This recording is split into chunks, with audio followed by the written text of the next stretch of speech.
Yes, hello, I am James Rollins, and today it's the WNR339. We are on the road to WrestleMania, and one of the last stops is FastLane, but I am not alone. I have to be joined by Jaxie Scarlett. How you doing? Woohoo! Hey, I'm doing good, and you? Always good to have you on the show, and yeah, it's a good place. We're close to WrestleMania now. We can see it. We're on the last kind of stops, and yeah, I'm genuinely excited. Some exciting times to come forward. Without a doubt, and this show today, like we're going to talk about, we're on the road to WrestleMania, so we're going to go from Raw and SmackDown up until FastLane, and we'll pick up where we last left it off, and that's the night after Elimination Chamber. And incredibly, in our world right now, The Miz has just become WWE champion. I mean, like I said, if The Miz is listening to it, maybe he should stop the podcast at this point in time, because it's not going to get any better. Yeah. No, it's not going to get any better for him now. That did come as a shock to me, but in a good, nice way, because I think with a lot of WWE pay-per-views lately, especially if you're following along for the past few months that I've been on the show, I think I've talked about how predictable WWE storylines have become and how easy it is to read what's going to happen and stuff. So I can't say that I was mad at the outcome with The Miz as champion, because I was more shocked, and I think that's like something that I have not experienced in a WWE pay-per-view event for a while. So yeah, and we all knew it wasn't going to last. I'm sorry, Miz. Well, spoiler alert, but 22nd of February, 22nd of February, we start with Raw, and we get a recap video more The Miz for his WWE Championship celebration on a very special Miz TV. The A-lister looked like he was on top of the world as he walked down the aisle with a pyro blasting behind him.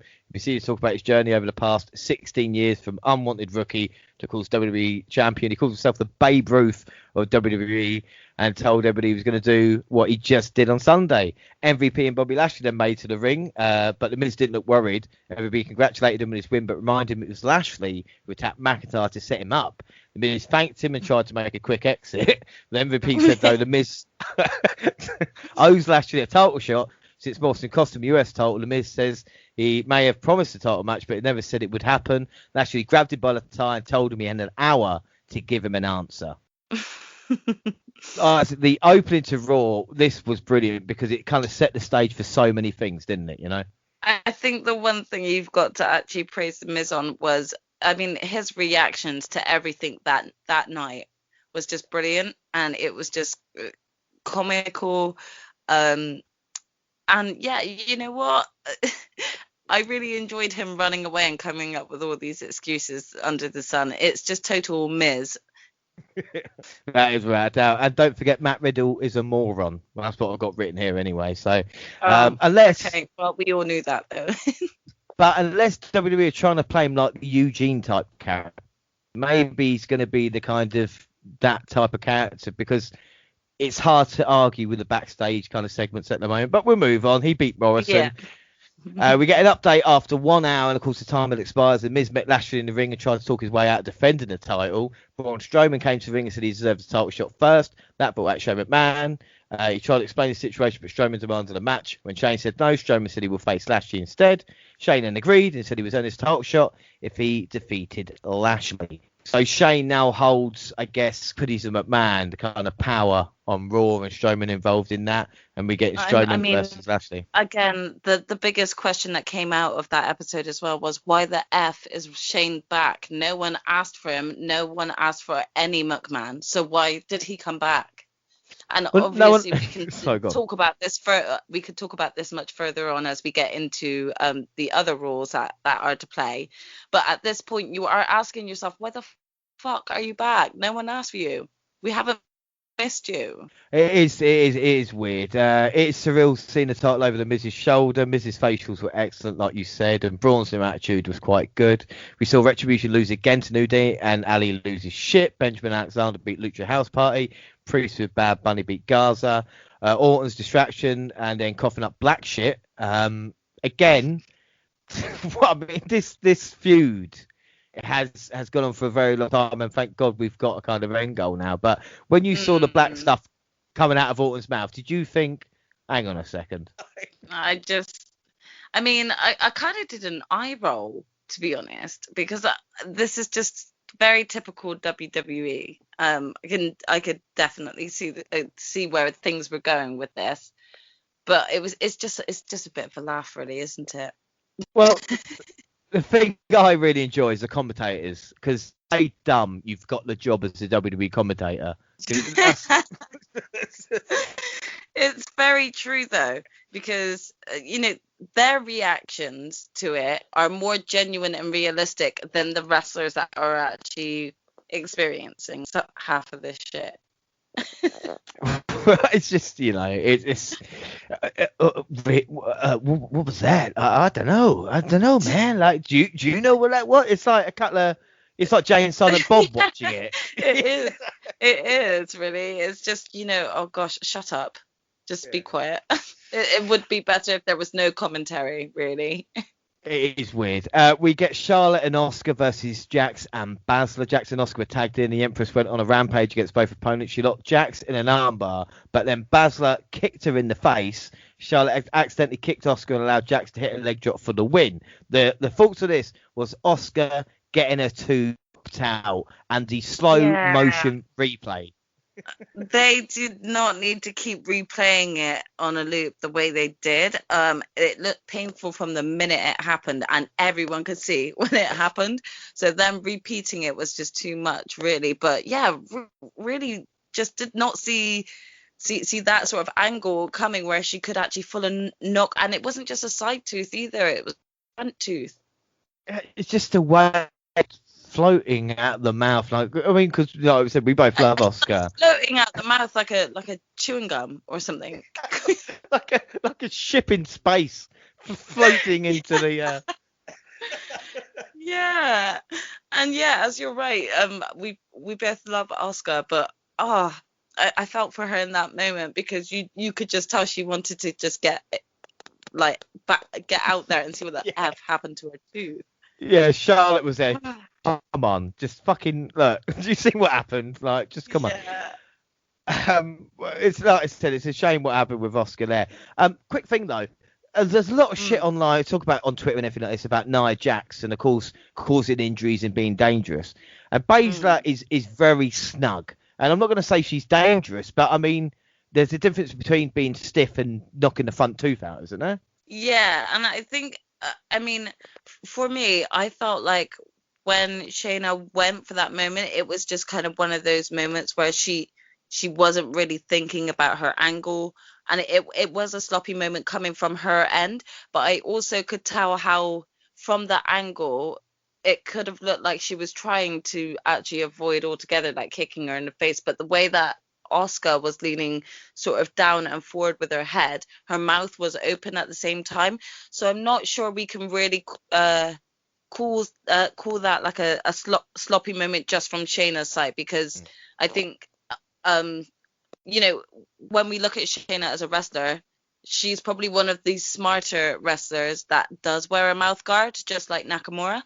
And it is to prevent things like this. We've seen what happened with Cesaro and that sort of thing. So I think this was one of those ones where it was a genuine accident. I feel like Nia has repeatedly shown how sloppy she is when it comes to women, but I've also seen the way that Shayna has handled smaller girls in the ring when they've been her opponents. And I feel like, as much as I'm not singing her praises like she's the ultimate safest, I don't think she's as sloppy as Nia Jax. Excellent point. Well, looks like there's a triple threat coming with Charlotte, Asuka, and Rhea Ripley, because she has been announced to Monday Night War at Raw.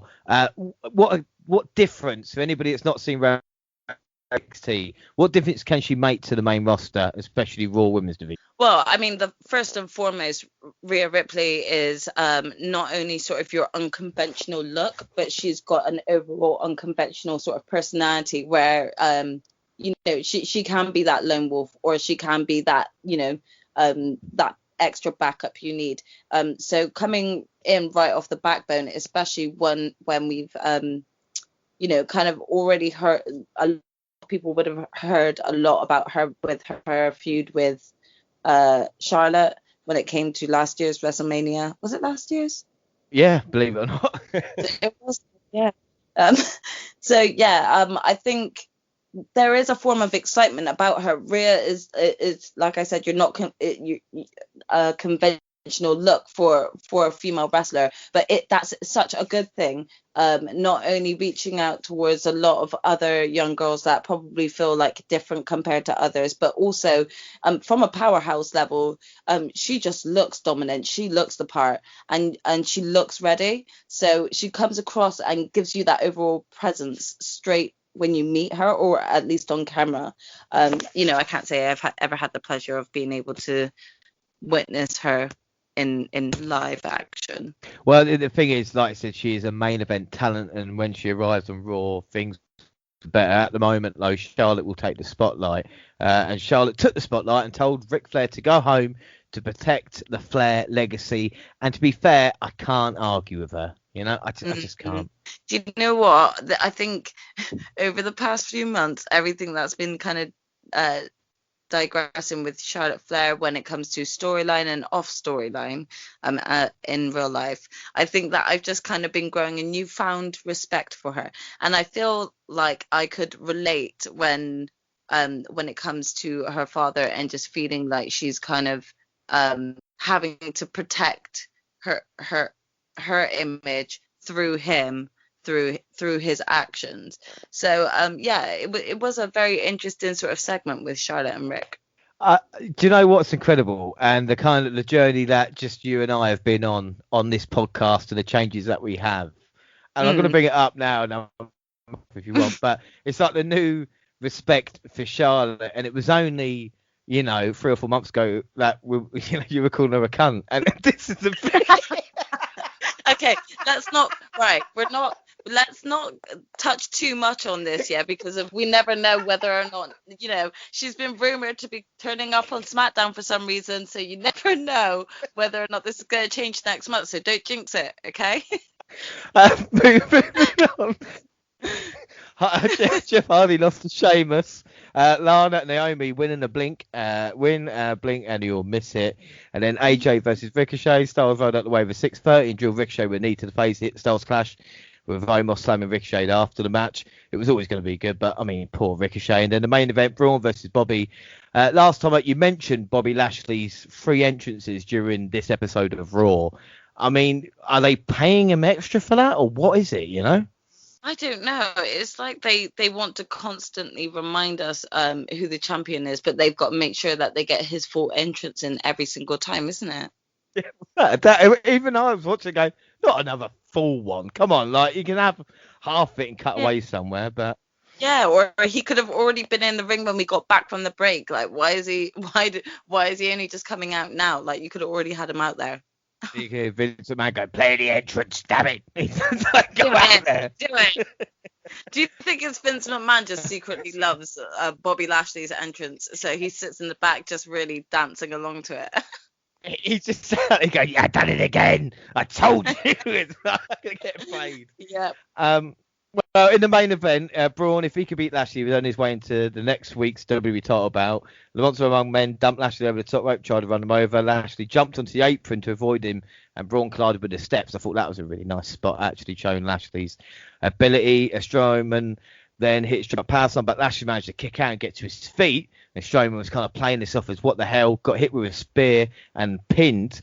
The Miz looked shocked as Lashley celebrated. New Nuts Lashley has gone to the next level. He made cannon fodder of Braun Strowman there, didn't he? Yeah, and I was really disappointed because, like you said, there were some really great spots during this match, and I actually started to get a bit excited at the thought of, okay, so what if Bobby Lashley did win the title? We could actually have these powerhouse type matches where Braun actually gets to show off what he really genuinely can do and not have to hold back against smaller guys because of facing the likes of Bobby Lashley, even the likes of Keith Lee as and when he decides to return, or when WWE decide to use him again, so there was a bit of an excitement level there, thinking, okay, so they're going to do something with Braun. Let's hold that thought for the next few Raws to come, and then we will get back to my thought on Braun Strowman and the downfall that is Braun Strowman. Yeah, that Braun. I put here on the notes, Braun will blame Shane match at Mania, so we'll see what happens there as well. You're psychic. Aye. You are psychic.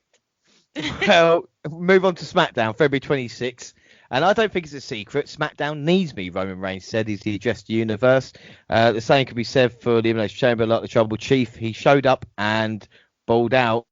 I sharpen his ring and operate at another level, he continued. He said Edge kept the Elimination Chamber for being perfect by making their WrestleMania main event official. You don't want it. You don't need that in your life, Edge, he reminded the Rated R superstar. This is why a man like you just doesn't stand a chance against me. And then Daniel Bryan interrupted even and suggested some fans called Reigns cowardly for showing up and beating him down after he won the chamber. You should have challenged Reigns for a match at Fastlane, but Jey Uso stepped in and said that was a bad idea. And then Reigns began to talk to Bryan before he blindsided him, knocking the floor and tossing him into the front row. The Hills headed out the arena to wrap up the segment. Then backstage, Edge interrupted Adam Pearce and Sonya Deville, seemingly taking exception to Daniel Bryan getting the Universal Championship opportunity at Fastlane. Before him, despite being in the same Rumble, he won.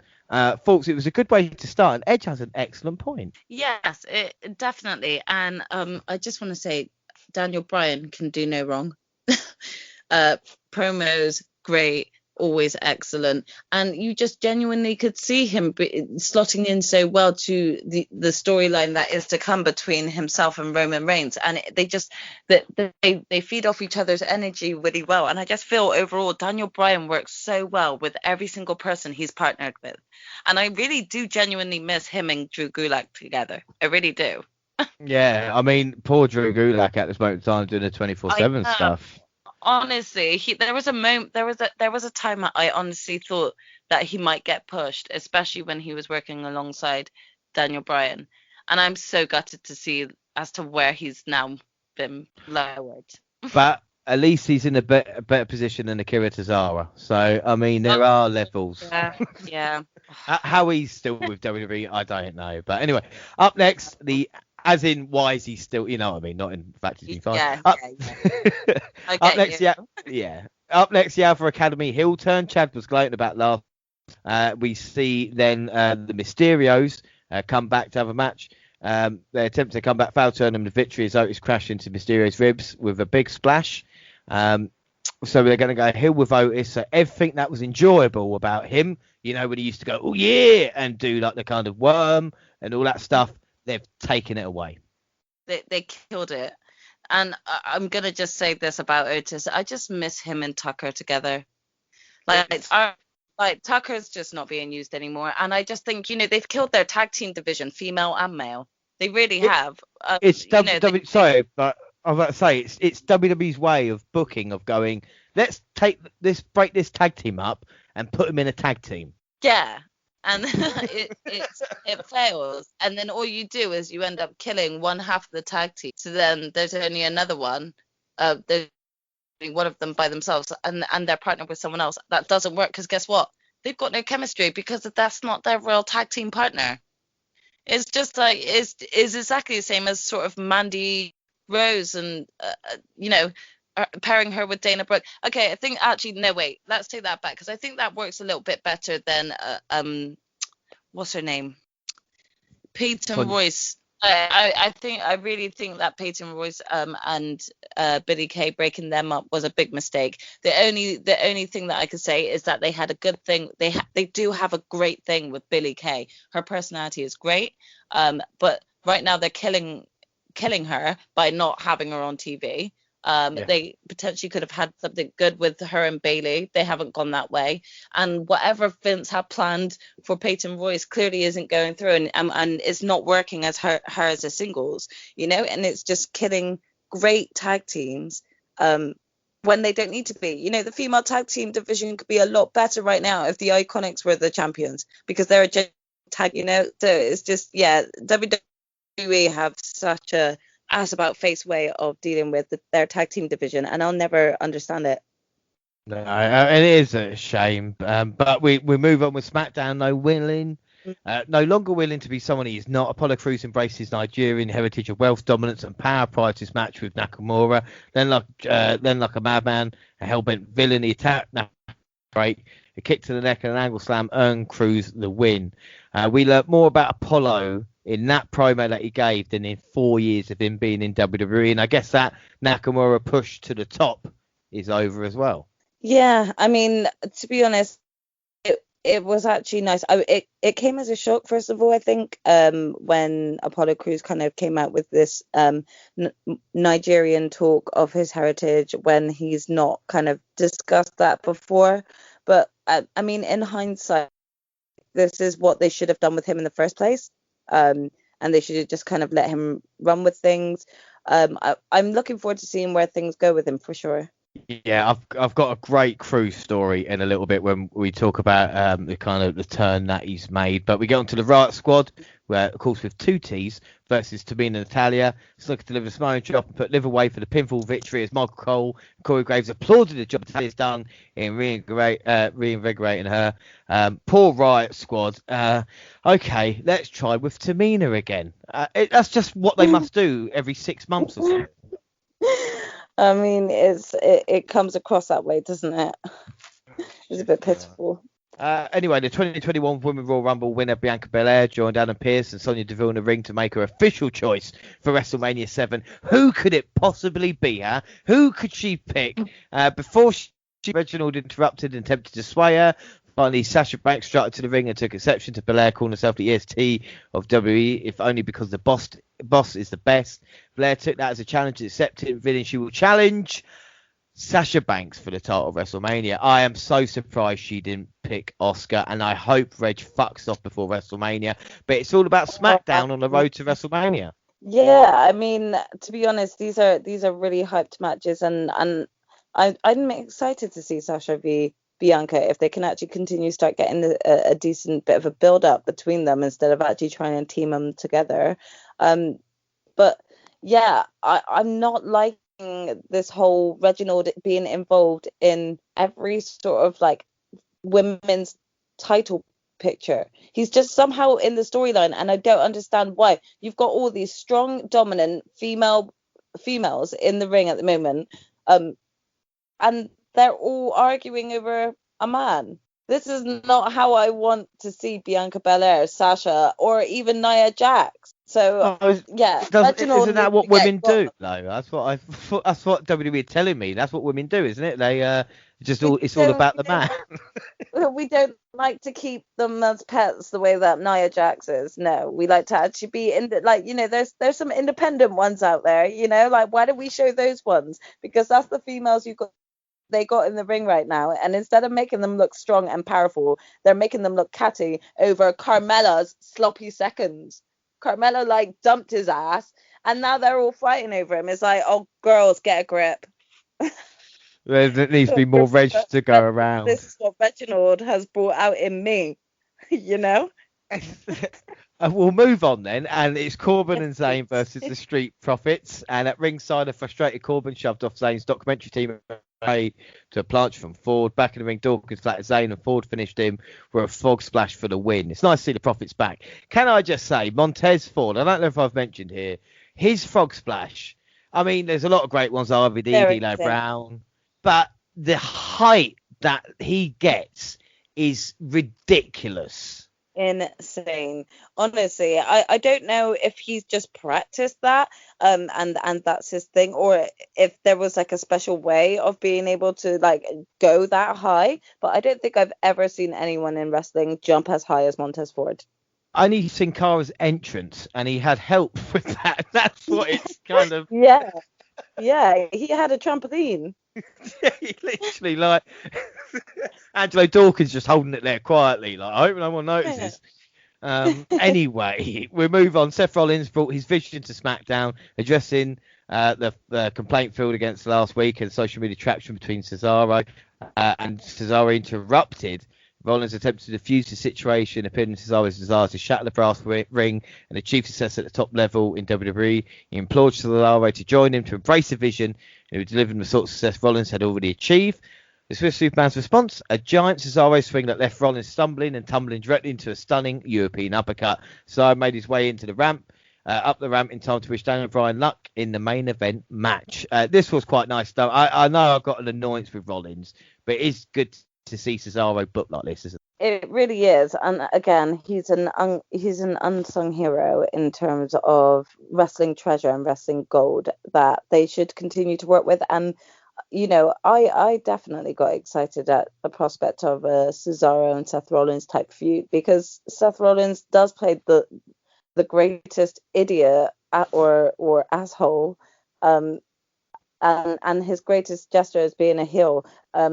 And just to kind of even give Cesaro that little bit of a push, it's really nice to see. And as you said, that uppercut was beautiful. We move on to the main event, and it is Bryan versus Jay. We see Bryan Mantley fighting back, set up the running knee, but Uso caught him mid-run, taking the knee out from under him. The battle continued till the referee had no choice but to call for the bell and declare a double count out. Roman Reigns hit the ring and attacked Bryan, barely escaping the bell attempt, and obliterating Bryan with a spear. The guillotine choke followed as Reigns left his potential challenger lying to close out the show. So down. We move on. Oh, first off, February 28th. W24 Big E. Have you had the chance to see this on the network at all? I haven't yet. No, I am behind on catching up with all of those. It's been quite a busy month, so I am very behind. Well, if you get a chance to watch anything, because I know there's a lot of day offs and W24s and stuff like this, but that Big E one is just it's just you love him more. Yeah. What a guy, just that's. Yeah, I've got so because I've watched and I got really emotional at the Keith Lee and Bianca Belair ones, so I have no doubt that I'm going to thoroughly enjoy Big E's one. It is on my list to watch. Yeah. It is beautiful. Like I said, the stuff he does, it talks about with Brody Lee and stuff like that. It really, really good. And move on to March 1st, Raw. And I don't know if I'm WWE drunk, but the Shane, Braun, Lashley missed and eventually McIntyre. It's kind of made a good story. And I was into the opening promo. I must have been Raw drunk. I think that is a problem. Drew McIntyre made his statement to the men who got in his way. He made clear he was ready to put Sheamus behind him immediately, then get back to the W Championship from The Miz or Bobby Lashley. The A-lister arrived with John Morrison decked out in fancy suit and sunglasses. He tried to convince McIntyre to help him to defeat the Almighty, but MVP arrived to make a formal announcement that Lashley would have his title match at the top of the hour, given the Miz less than 1 hour to prepare. Sheamus then arrived and got in the way of Miz, begging McIntyre for help, starting a fight between him and McIntyre. And this was hard hitting even before the bell. Both men did not pull a single punch. The two fought outside. McIntyre threw Sheamus on the announce table. Then McIntyre knocked out Sheamus on the top rope with a headbutt, set up a superplex. He got planted right back and went for a bro kick, only to run into Claymore that won it. I put stuff like, looks Drew, could this be FastLane, or did he have a plan? We all know it's continued, but this was a great match. Is it me, or is Drew finding new ways to hit the Claymore? Because the way he kind of mid-air, I'm really digging it, and he did it at the Chamber as well. I feel like he's definitely coming up with more creative ways of setting it up. He's not always just like heading straight to a corner to kind of like do the count up anymore. And it's more coming out of nowhere. But I'm enjoying it because you kind of just don't see it coming. No, without a doubt. And then we get it's a great way to use up the first 45 minutes. And MVP has said Bobby would get a shot in an hour. So when that match finishes, you're thinking, oh, we're really close. Jax squashes Naomi. Do you remember when Naomi had a chance in WWE? Literally just taken out before that. And WWE must love Bobby's entrance because, again, another one. He got Miz got out defended his title at 9 p.m. saying he was having cramps. He has another hour. Braun Strowman called out Shane McMahon and Amanda Pearce for cheating out of opportunity. Shane and Mac arrived to announce the Monster Among Men would team up with Pearce, resolving their conflict together by competing for the Raw Tag Team Championships. I bet Nicholas was well pissed off about this. Probably. I mean, yeah. I mean, if anything, I don't know whether at this point I'm starting to ask myself, has Braun pissed off management again? This is a great thing, and then go on, because there's someone else who must have pissed him off even more. But as Strowman went for cover, Shane told him to tag in Pearce. This gave Shelton time to recover. He caught Pearce with an inside cradle for free. After the monster promised to destroy everything, while Shane McMahon watched. Where, like I said, we mentioned the match at Mania. I can't wait for that table spot. And someone else they don't give a shit about, Elias. He tried to set up a collaboration with Bad Bunny, backstage, but the 24/7 champion was not interested. Living Truth called out the Grammys as a shame for missing his hit album. Damien Priest arrived to shut up Elias. The Archer of Infamy won with relative ease. We see Caleb Braxton ask Randy Orton about the odd situation from last week, and he began spitting up that black shit again. Alexa Bliss arrived, followed by another version of the Viper on the screen. Bliss promised Orton would pay for all that This was quite trippy. There was double Randy. Is this dragging a little bit now? It is, isn't it? You know. I kind of felt like it was. Yeah. Yeah, the double Randy thing. It was a really cool aspect, but again, I think it was overshadowed with the pathetic little ooze of blood of black stuff coughed up and stuff. So I feel like it's dragging for sure, but with the end in sight, I'm eager to see kind of how things get taken to finish things off. Yeah, without a doubt. Well, we could not get out of the match at 10 p.m. even after they tried to applaud Bobby Lashley to wait until WrestleMania for the monumental first WWE Championship. Once the bell rang, the A-lister ran out of the ring and up the stage, intentionally to get himself counted out. Lashley was irate, but MVP kept calm. Certainly could fix this. And then backstage, MVP said bullshit. And I actually went, oh, It's like language. I felt like Captain America. Language. Well, I mean, they can't do this, surely. First off, don't call me Shirley. But like I said, with the Miz avoiding it, at this point, did you think they're not going to give us this match? I mean, I wondered whether or not they were going to prolong it to WrestleMania. And I was like, please don't tell me that it is going to be Miz v Lashley at Mania, because he's constantly trying to get out of it. But at the same time, I was like, they would not make us go sit through 3 of Bobby Lashley's entrances in one Raw setting if they're not gonna go ahead and change titles, So I had faith this time that it was going to happen. Well, we see Charlotte Flair talk about what she wanted at WrestleMania. She put everything behind her with Ric Flair and Lacey Evans. She wanted to fight Asuka, though she had to wait until the Empress tomorrow was healthy for the brutal kick from Baszler. Charlotte beat Baszler, way to kill any momentum that Basler might have got from knocking the tooth out.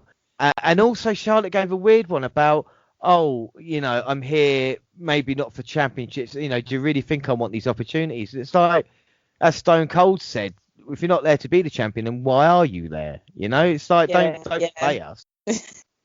Anyway, Retribution lost to Bro Lucha House Party, as they've called then, and then Ali lost. Then Ali lost it again and demanded Riddle. I have no idea what move that was off the top, but Ali kind of rode Riddle down and got the win. And then the main event, Bobby with his third entrance, 6 in 2 episodes. Shayna Mac arrived to make clear that this match would now be a lumberjack match. Miz tried to get himself disqualified as the bell rang with the WWE Championship, but Lashley caught him and refused to be phased by any more tricks. He threw around Miz, including the Mix, who all want to hurt the A-lister. Finally, Miz was left alone with Lashley and caught in a hurt lock, forced to tap out. Afterwards, the Almighty locked in his signature submission a second time to make his point clear. Ladies and gentlemen, your new WWE champion is the Almighty Bobby Lashley. What were your thoughts? I mean, ultimately, it's about damn time, because the fact that he's never held that championship before within the company is ridiculous when you see how much of a beast he is. But it's definitely an exciting time for Bobby Lashley and for us as an audience, because I've always felt like he's been cheated out of the title, and seeing him in the title picture now, he comes across as a champion anyway, so it brings more excitement to the matches that are sort of main event caliber. Yeah, and I mean, like I said, it's a 17-year journey. It's a great moment. He's the third WWE champion since our last podcast. So we started. But yeah, I mean, that is a lot, isn't it? We started Chamber with McIntyre. We've now had the Miz, and now it's Lashley. It's quite a lot, isn't it? Yeah. So we move on to the 5th of March SmackDown, and SmackDown opened with Daniel Bryan giving an extended promo about his match against Uso, and all in the main event was made into a cage match, and if Bryan could win, he would face Reigns. Trouble Tree said he was confused by Bryan's words because he don't see the drive needed to be a winner. who's trying to take a cheap shot at Bryan, who's thrown out the ring. Reigns did not try to help his cousin at all. It all kind of feels the same. And then Street Profits versus Zane and Corbin. It was meant Corbin is a single star and doesn't want to team with Zane. Do you know what? I said years ago Corbin is a future, and obviously everything that's happened since, he's kind of, I don't say more comedy now, but there is something about him and Zayn that I really find quite funny. I understand what you mean, and I was going to say the one thing I'm surprised about the most, and I cannot stand Corbin, is that I love the more realistic Corbin that actually calls out everything as it is. For example, you know, when this whole ridiculousness of Murphy being with the Mysterios was about, he was the one that was calling out how the Mysterios are just constantly cheating, interfering, getting involved in matches, but like they don't get called out because they're faces and stuff. So I was starting to gain a bit of respect for him, or for what he preached about. However, him and Sammy, I just really enjoyed their little tiff, I'd call it. This is the thing, and we see it on SmackDown as well.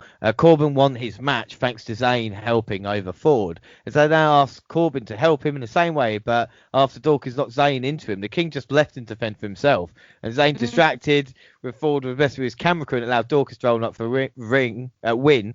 Zayn attacked his own crew after the match and seemed overtaken by his own conspiracy theories. I love Zayn, and again, this is the thing. You can't blame him. He helped Corbin, and then Corbin turned his back. I mean, conspiracy. Come on. I think just wait for the Profits to get their belts back. They're better than this was better than tag team losses to a non-team, I suppose. And like I said, Reg was fired by Mella. Biggie returns next week. We get Chad versus Dominic. Dom wins with a quick roll-up as Ray sends Otis into the announce table. That is 50-50 booking. For anybody who ever wonders what 50-50 booking is, it is the heel team or the heel wrestler winning the 1 week, and then the following week completely just cancelling it out. And you keep doing that, and that is the result of 50-50 booking, basically. Yeah. Seth Rollins began an interview when Murphy approached him enough to help with Cesaro. Rollins told him to go away. So the whole thing with Murphy, again, just kind of quietly dropped, maybe because there was some buzz about, Rey Mysterio's daughter or something like this. But to go straight back to Seth just seemed a bit weird. And then for some reason, talk about weird, Banks and Belair are facing the champs again at FastLane. I don't know why, but we then get Belair versus Basler. Belair shoved Reg to the ground and he tripped into Nia Jax, tried to run him over, but he moved and she hit Banks. Meanwhile, Belair hit Basler with a finish for the ring for the win. Banks slapped Reginald after the match and told him to stay out of the business. Fuck off, Reg. That's all I've put. Yep. No, I really could not say it any better myself. Fuck off. Nothing to do with you. No, and then Murphy v Cesaro. Rollins came down to ringside. Had this been given twice as much time, it could have. Rollins distracting us in commentary. Cesaro treated Murphy. Well, they treated Murphy like a jobber. Swing into the sharpshooter for the win.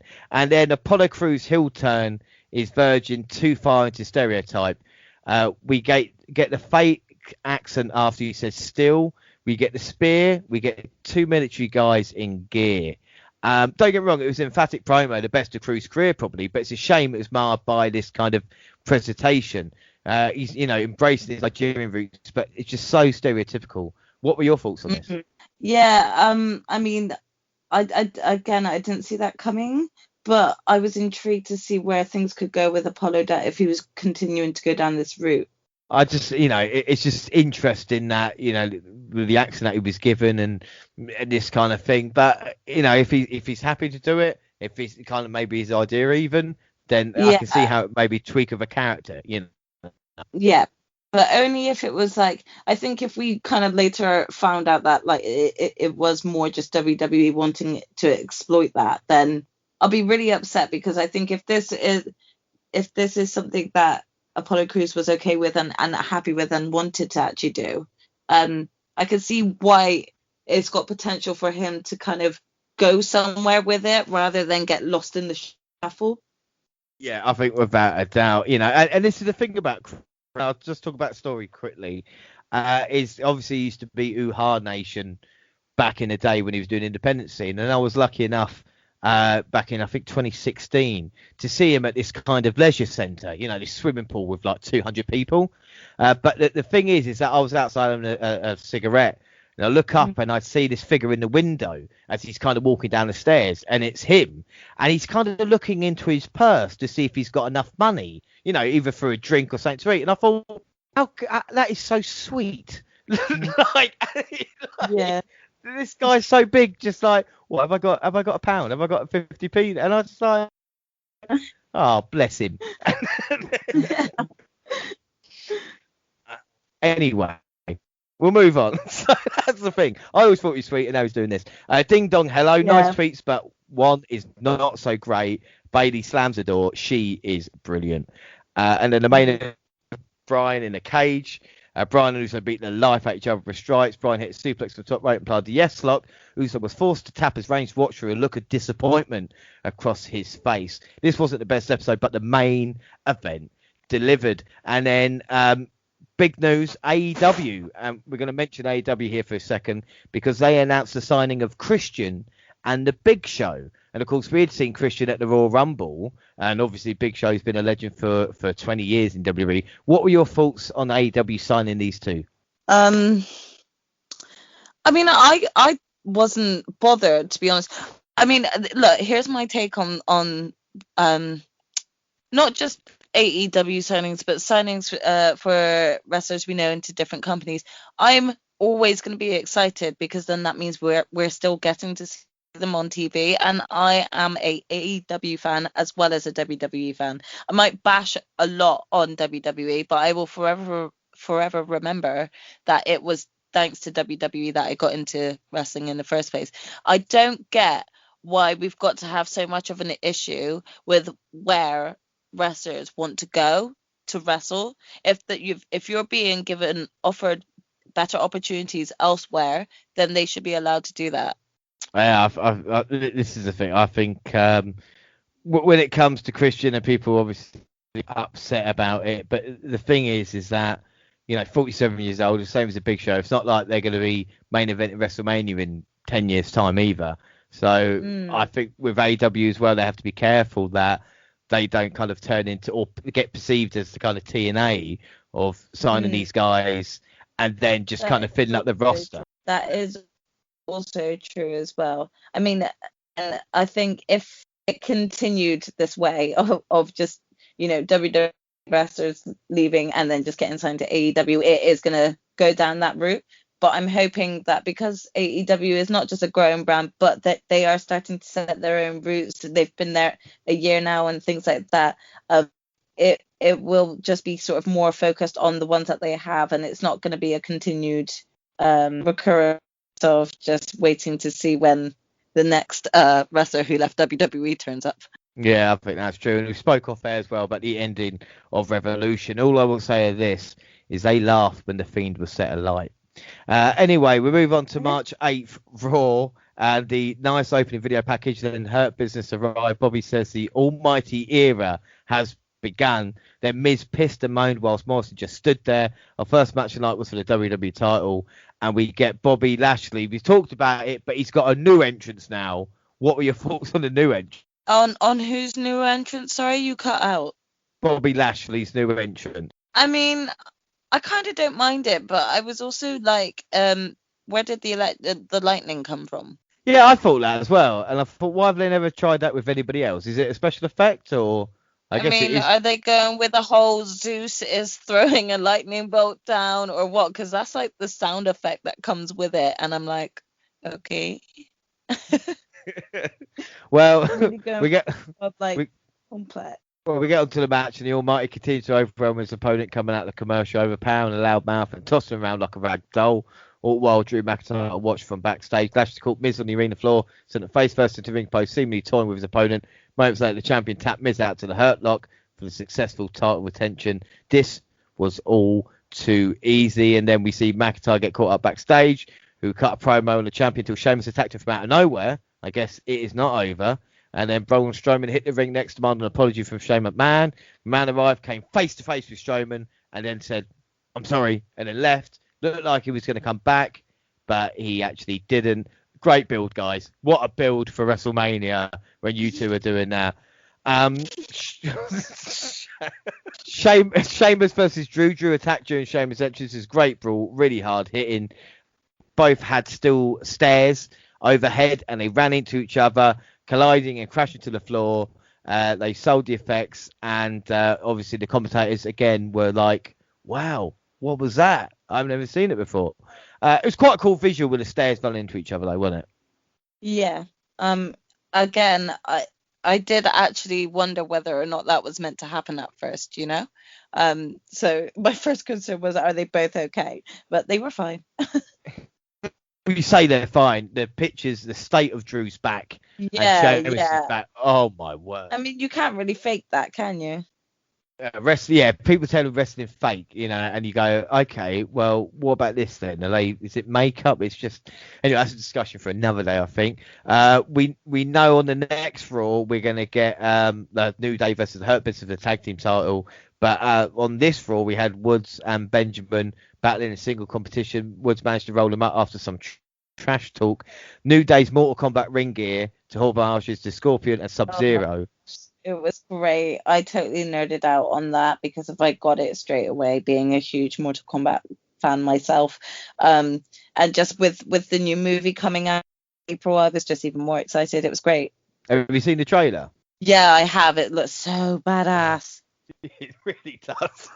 Honestly, Sub-Zero is played by an actor called Joe Salim. He's in a lot of Asian movies, sort of martial arts movies like The Raid, and he's great in that. He was also in a Netflix movie. I think it was called Headshot. I think it was Headshot.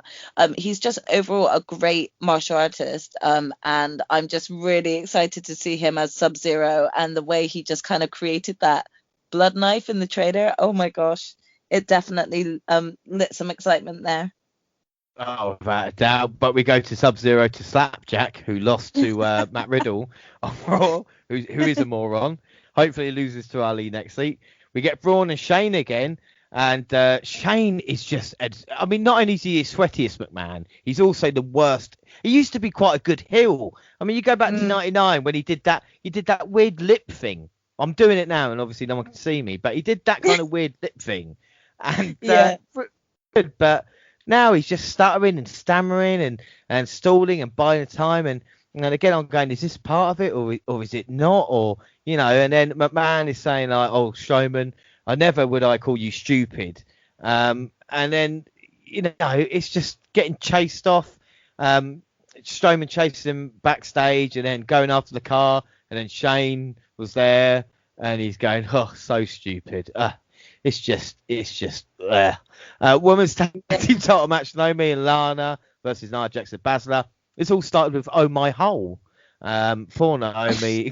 God loves to try with Lana, though. Interference from that bastard Reg provided a distraction. Jax bowled over Lana, and Irresistible Force scored the win. After the match, Jax hoisted Reginald over his shoulder and carried him up the ramp. Yeah, good on you, Reg. Jax and Basler getting a bout. And then AJ versus Orton, of course, born, as all matches are, of a backstage segment early in the show. Orton rose to his feet and teased the RKO, but almost pulled AJ out of the ring. The arena began engulfed in pink, and Bliss appeared on the video screen. She lit a match, igniting flames for ring post, and caused Orton to vomit black. Styles blast into Orton with a phenomenal forearm for the pin for victory. There is no direction for Styles at this moment in time. It was a good first hour of Raw. Wasn't too bad. We'll move on to Raw Talk. Now, you know, not many people watch Raw. I don't know how many watch Raw Talk, but we had Peyton Royce, and she gave a pipe bomb. I don't know if you saw any clips. She was fantastic. She had Raw Talk, yeah. It was one of those moments where you actually stopped to actually listen to what she was saying, and it was great. I'm glad she actually said what she said, because I think it's something that all of us have probably just been wanting to kind of maybe hear come from her. Without a doubt, give her Oscar. That's what we want. And then March 10th, We got told history we made once again during WrestleMania week as the Hall of Fame induction ceremony returns. The 2021 Hall of Fame, not because they're thinking Hall of Fame usually is about 4 or 5 hours and it's really long. Let's add another class to it. What could possibly go wrong? So the class of 2020 and 2021 will be put together. Obviously, let's talk about Batista not being a part of it with everybody else. So that is the Hall of Fame news. I mean, what do you watch the Hall of Fame ceremonies? Is that much interest? I don't know. I mean, I remember my father used to watch them all the time. So the older Hall of Fames I remember watching. But yeah, not on recent ones now. Well, no, because the problem is that I remember watching the Hall of Fame live when Brett, the guy ran in and like kind of jumped on Brett. At that point in time, when the camera went black, I'm going, what the fuck have I just seen? But it's not usually as exciting as that, if you know what I mean. Not that it's exciting that Brett would get attacked, but you know what I'm saying. Yeah, okay. Yeah, James wants Brett to get attacked. I didn't mean that. Anyway, 11th of March, SmackDown. Edge arrived to address Roman Reigns and Daniel Bryan. The Rated R superstar told the leader of the Yes Movement he would never question his love of professional wrestling. This brought out Bryan, who wanted to set the record straight. He explained that he respects Edge, do anything to get one last shot at Mania. The Rated R superstar showed his own respect to the leader of the Yes Movement, but he said Bryan was better than these tactics to get the world title. Edge walked off in disgust. Edge should lean into his heel stuff because there's certain wrestlers, I'm sure you agree with this, that some can play, like an Eddie Guerrero, could play the best face and the best heel because you hated him, but you could love him. I think with Edge, and this might be fair to say, might be not, he is a good face, but he's an incredible heel. Agreed. I think that there's no issues there when he is a face, but I think that he's a lot of people love him a lot more when he is a heel. I think the same could be said about the likes of Seth Rollins. He can be a face, but I think he plays the heel better, or he at least suits it better. You know, there's certain guys that should just never be face, and MJF from AEW is one of them. He should never be face. Oh no, he will. Because the thing with MJF, and it would be, I'm not comparing to The Rock, but he'll just have the same attitude and the fans will love it. I mean, that would just be the difference. He'll keep the same character. But some of them, like I said, change. It can be different. But we move on to the next match. Street Profits and Mysterios versus Dolph Ziggler, Robert Roode and Alpha Academy. Mysterio got a huge hot tag and helped clear out the ring. Mysterio's hit a double 6-1 on the Glorious One, who snuck in a blind tag off Otis. As Ford finished off with emphatic from the heavens. It's all about from the heavens, the height again. I keep mentioning the height, and pins Roode, tag team champion. It was a good match though. Yeah, I didn't mind it. It was okay. Nia Jax took Reginald on a shopping spree. As a true, they grew closer, and Baszler nearly falling asleep in the background. Yeah, but Baszler falling asleep. I was smiling. I don't know why. She was the comedy factor in that moment that would have been me, because there's no way I'm getting dragged along to watch Reginald get dressed up in different suits. Well, Seth Rollins was asked about Cesaro swinging him 2 weeks ago, and he lost his cool. Cesaro watched at the top of the ramp as the Swiss Superman threw around Murphy. Murphy jumped into this giant swing for Cesaro, which set off Rollins. The Messiah attacked Cesaro to cause disqualification. Rollins planted Cesaro with a stomp, then trapped his head in the steel chair, ready to stomp him again, but officials get involved to save him. Rollins met Nakamura backstage, who glared at him, and Seth actually doing something now, getting back into action. And then Sami Zayn tried to get Kevin Owens to join his documentary, Exposed W from the Inside. KO was more focused on his show, the KO show that hosted Sasha Banks and Belair, who got to each other's faces and tried to make clear who was best. Baszler and Jax arrived with Reggie to watch your future opponents face Natalya and Tamina. And then Reg again got involved to stop the referee from catching a clear victory from the faces in the action. Tamina rolled up the EST for the 3 count. That should never happen. Afterwards, Banks and Bayley, Banks and Blair fought the way back. Banks' treatment of Reginald leading to this moment. EST getting pinned by Tamina, right? Oh my God, don't. I really don't want to be mean to Tamina, nor even the likes of Natalya, but again, really bad booking, so it doesn't make you care for them, and that was just awful. Doubt. And then Biggie cutting impassioned promo on Apollo Crews, telling him he could Crews one more title shot, but only to give him what he deserved. He offered him the ring, but the Hill did not show up for the challenge. He decided to set an open challenge, which was answered by King Corbin. The big man took a while to get to the ring, talking down the champ. Sami Zayn arrived, accepted the challenge, and ran into the ring ahead of the King. Sami is great. I mean, Biggie was fantastic, but Zayn, and it is like you said, people, wrestlers do talk trash as they walk down. And you just imagine another wrestler nipping in before him. Yeah. Well, into the match, he hit a Sunset Fit Pound Bomb, nearly sealed it when he kicked out. The Master G just lost his cool and slapped the champion repeatedly. This set off he hit a big ending. After his Cruise theme song hit, and he tapped the champion from behind. He hit an impressive pair of Olympic slams, took out the champion with a steel stairs to the face. This was a good all round. Cruise looked fantastic. It really was.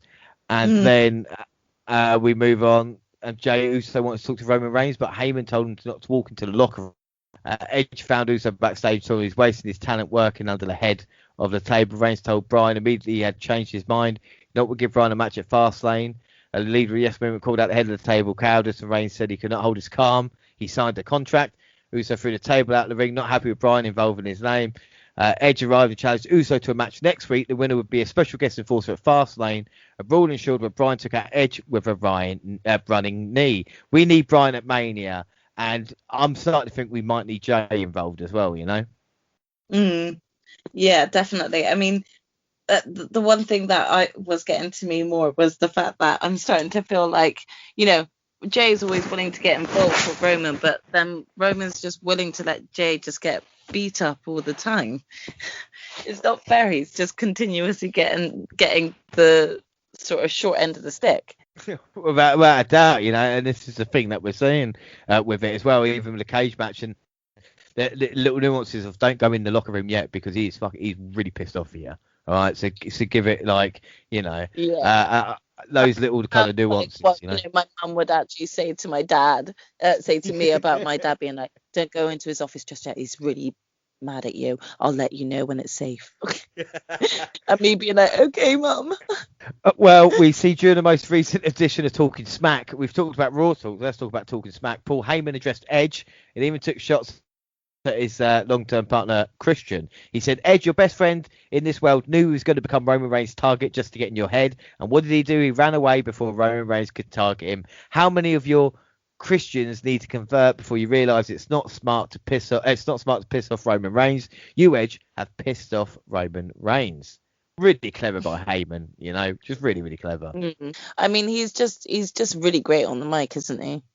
He's just phenomenal, isn't he? And then the big news story, Andrade asking for his release. He went on Twitter and said, the rumors are true. I don't know what the future holds, but I want to make my dreams come true. Thank you for giving me so much support these last days. Obviously, we've got a development coming, but what were your thoughts when Andrade asked for his release at that moment in time? I mean, it was like a mixture of shock, but also at the same time, I felt like it was deserved because they're not using him, and he is such a waste of talent there. And if anything, I was just excited to see where he's going to be signing next because shame that he was not used the way that he should have been because he deserved to be in quite a few title pictures. But I think alongside sort of the departure of Zelina came Andrade, and I think that it is a shame, but more of a shame on WWE's end because they lost a really talented wrestler. Oh, about that, and Dob and I was watching NXT when Andrade made his debut, and then the connection with Zelina Vega, and that completely changed his character. And there was a point in time in 2017, we were lucky enough to see NXT live, and it was Bobby Roode who was the NXT champion, teaming up with Andrade versus McIntyre and Aleister Black. And you think about those four could arguably become, maybe not Bobby Roode, who's a little bit old, but especially the other three, what they could accomplish. Obviously, McIntyre went on to become champion. Andrade released, and it's kind of the same thing with Ali. So we move on to Raw, and it is the 15th as a go-home show. And the show opened with segment include Lashley, Miz, Morrison, and Sheamus predicted this turned to a fight that led into the first match of the night. Drew refused to make cover because he wants to send a message to Lashley by beating the Miz with a full Nelson. Miz squashed. I can't help feeling this booking isn't helping Drew, squashing everybody, you know? Yeah, I mean, it's just, I have to agree. It just isn't doing anything. Like, I mean, he's obviously winning, but it's not anything substantial at this point. So, yeah. You've got to be careful because you don't want the fans turning on my boy Drew. But then we get Dana Brooke and Maddie Rose facing Allana and Naomi in a rematch from 3 weeks ago. Allana came out on top in this encounter, and Rose and Brooke were looking to rebound from their loss. Remember when Maddie Rose was in the hottest storyline in WWE? Do you remember that moment?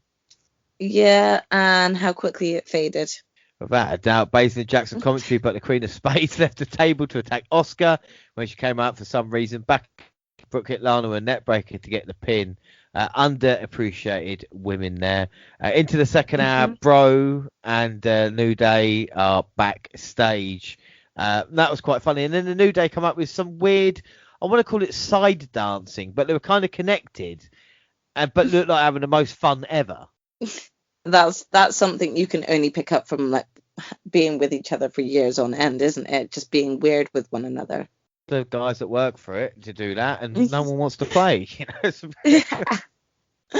But the Raw Tag Team titles are on the line, and it's a New Day versus the Hurt Business. We return from a break to see Alexander and Woods trading strikes. Both men made a tag. Kingston came close to beating Benjamin a few times. Now the gold standard with Trouble in Paradise, and Woods followed up with a diving elbow. They hit the finisher to get the pin and win the tag team titles. And as they celebrate with the belts, AJ and Omos came down to the ring. The Phenomenal One congratulated him on the win for saying he almost won a shot at the titles at WrestleMania. New Day accepted the challenge. Thoughts on this? It was a great match. 11-time champions, the New Day. Brilliant. So this is what they're doing with AJ Styles. It's a bit unfair on the Hurt Business, the New Day in the position. What were your thoughts on how all this happened? I mean, I love both. I think that, you know, both of them, both teams deserve gold. I think they've, you know, both teams have been severely underrated for in terms of, you know, what they bring to not only just the show, but the actual wrestling itself. I wasn't too mad at the New Day winning, especially because of with their outfits as well. They just looked super cool, and who doesn't love the New Day? But this did make me worry a little bit, because I'm thinking that, you know, this is the start of maybe the downfall for the Hurt Business, which I'm not really ready for them to have yet, when they've only just sort of like got Bobby with the gold. I thought they might keep the gold on Shelton and Cedric a bit longer, so they had, like, you know, a bit more time to reign as champions altogether, I suppose. So I was a little bit disappointed that they did decide to do a title change, but I'm also hoping that this doesn't mean that, you know, that's the last time that they're going to be champions again. Like, we could potentially see that again somehow down the line. Yeah, probably end up with like Cedric eliminating Benjamin from like the Andre Giant Memorial Battle Royal or something like this. Looks like obviously New Day and Amos versus Styles is sorted out. And then backstage, Bad Bunny gives R-Truth the 24 title back. I mean, R-Truth got his baby back, and it wasn't a serious belt anyway, really, was it? You know, so yeah. We then see Priest beating Elias in about a minute, and after it was over, Elias tried to attack Bad Bunny, but the Archer of Infamy took him out. Morrison came down to distract him, so the Miz could hit Bunny with guitar from behind. Priest chased away for checking on his friend. We knew this would be a match at Mania, but the camera did miss Miz hitting Bad Bunny, didn't he, first time? Build up. Yeah, that was the first time that we saw him sort of take a hit. So fair play to Bad Bunny for that. I can't say I'm excited by all of this that's going on with him, though. And I can't say that it's a good move for Damian Priest to be involved in something like this as well, when he's only just first moved up. Like, it's not making the greatest of impressions. But again, you know, this is early stages. We'll see how it goes. But yeah, we knew this was building up to WrestleMania. Yeah, that another match building up to WrestleMania is Braun Strowman and Shane McMahon. And Strowman demanded a match. Shane called him stupid several times. They yelled at each other until Shane accepted the challenge, and the match took place just about the halfway point of the show. Shane pretended at ringside to prepare and used the opportunity to mock Strowman's intelligence. The Monster Mom men caught him and started destroying him at ringside. He took a full lap around the ring and Shane hit him with a camera. He took from, the cameraman, obviously. He put Strowman on the announce table and hit that big elbow drop from the top turnbuckle to put him through. And then he grabbed a bucket of green slime from under the ring and dumped it on Strowman. I was digging it up until the green paint. Yeah, that really kind of irked me a little bit. I think it was unnecessary. I just don't think... this whole... Do you know what this reminded me of? This reminded me of his feud back in the Attitude Era Big Show. Except for some reason, it worked back then. And things like that, like, did go down well and was humorous and was funny. But now it just feels like Braun did something very wrong and he's being extremely punished. That's all I can take from this. There's a weird thing with it because it's like, which way did he go? And like you said, they're kind of trying to do that with Braun now, and it's not kind of working. I feel like it's just really unnecessary. Right, you got to remember as well, this is the same guy that you had face Goldberg and win at WrestleMania last year, and now you're dumping green paint on him, making him look like a joke. Well, this is the thing, innit? And this is the problem where when it comes to WWE booking sometime. But we see Alexa Bliss saying, "Oh, we'll have a chance to take her out of his FastLane," and then we see Asuka versus Shania Basler, and Asuka attacked for the bell and kept up the aggression. Once the ref officially started the match, Empress knocked Jax off the apron, but the distraction allowed Basler drilled in the face. Asuka recovered, took out Jax by sending him to the ring post. Asuka and Basler tried to put each other away in submissions, which led to Asuka winning and a pinning combination. Basler tried to kick out another tooth after the match, but Asuka blocked it and hit Flurry with her own kicks to the face. She curb stomped the Queen of Spades into the bottle turnbuckle. She removed the padding and almost did it again before the ref got in her way. This was vicious, and this was the Asuka that we need. Exactly. I was just about to say this was the rawness of Asuka, like a pissed off Asuka coming out, and I was just ready to see her go on a rampage because I thought to myself, yes, this is the actual type of feud I would have wanted. Singles feud between Asuka and Shayna, and we got a glimpse of it there, and I can only imagine how good a feud between the two could be. Yeah, without a doubt. The US title next, Ali had Riddle pinned, but T-Bar mistakenly distracted the ref. After he kicked out, Riddle hit his finisher for the win to retain the title. He escaped the ring for Retribution could attack. Ali was visibly upset by the loss and berated his crew, but everything Ali does is on point. And Orton said he's going to kick Bliss out of his life. And then Drew McIntyre said to never make guarantees since failing to deliver can make people mad and make sparks fly. Obviously a reference to AEW. Do you know what? He also swore on Raw Talk later on in the night. So, potty mouth again. And then the main event, Sheamus v Lashley. It was a really good hard-hitting main event between the two big guys. After doing basically Sheamus' signature offense, Lashley come and hit a flatliner for a 2 count. Sheamus started up the pro kick, but Lashley caught with a spear first to get the win. Afterwards, McIntyre claymored Lashley. This is Raw's main event. Bobby Lashley versus Drew McIntyre. What are your thoughts on the main event, and what are your thoughts on that match headlining Raw at WrestleMania?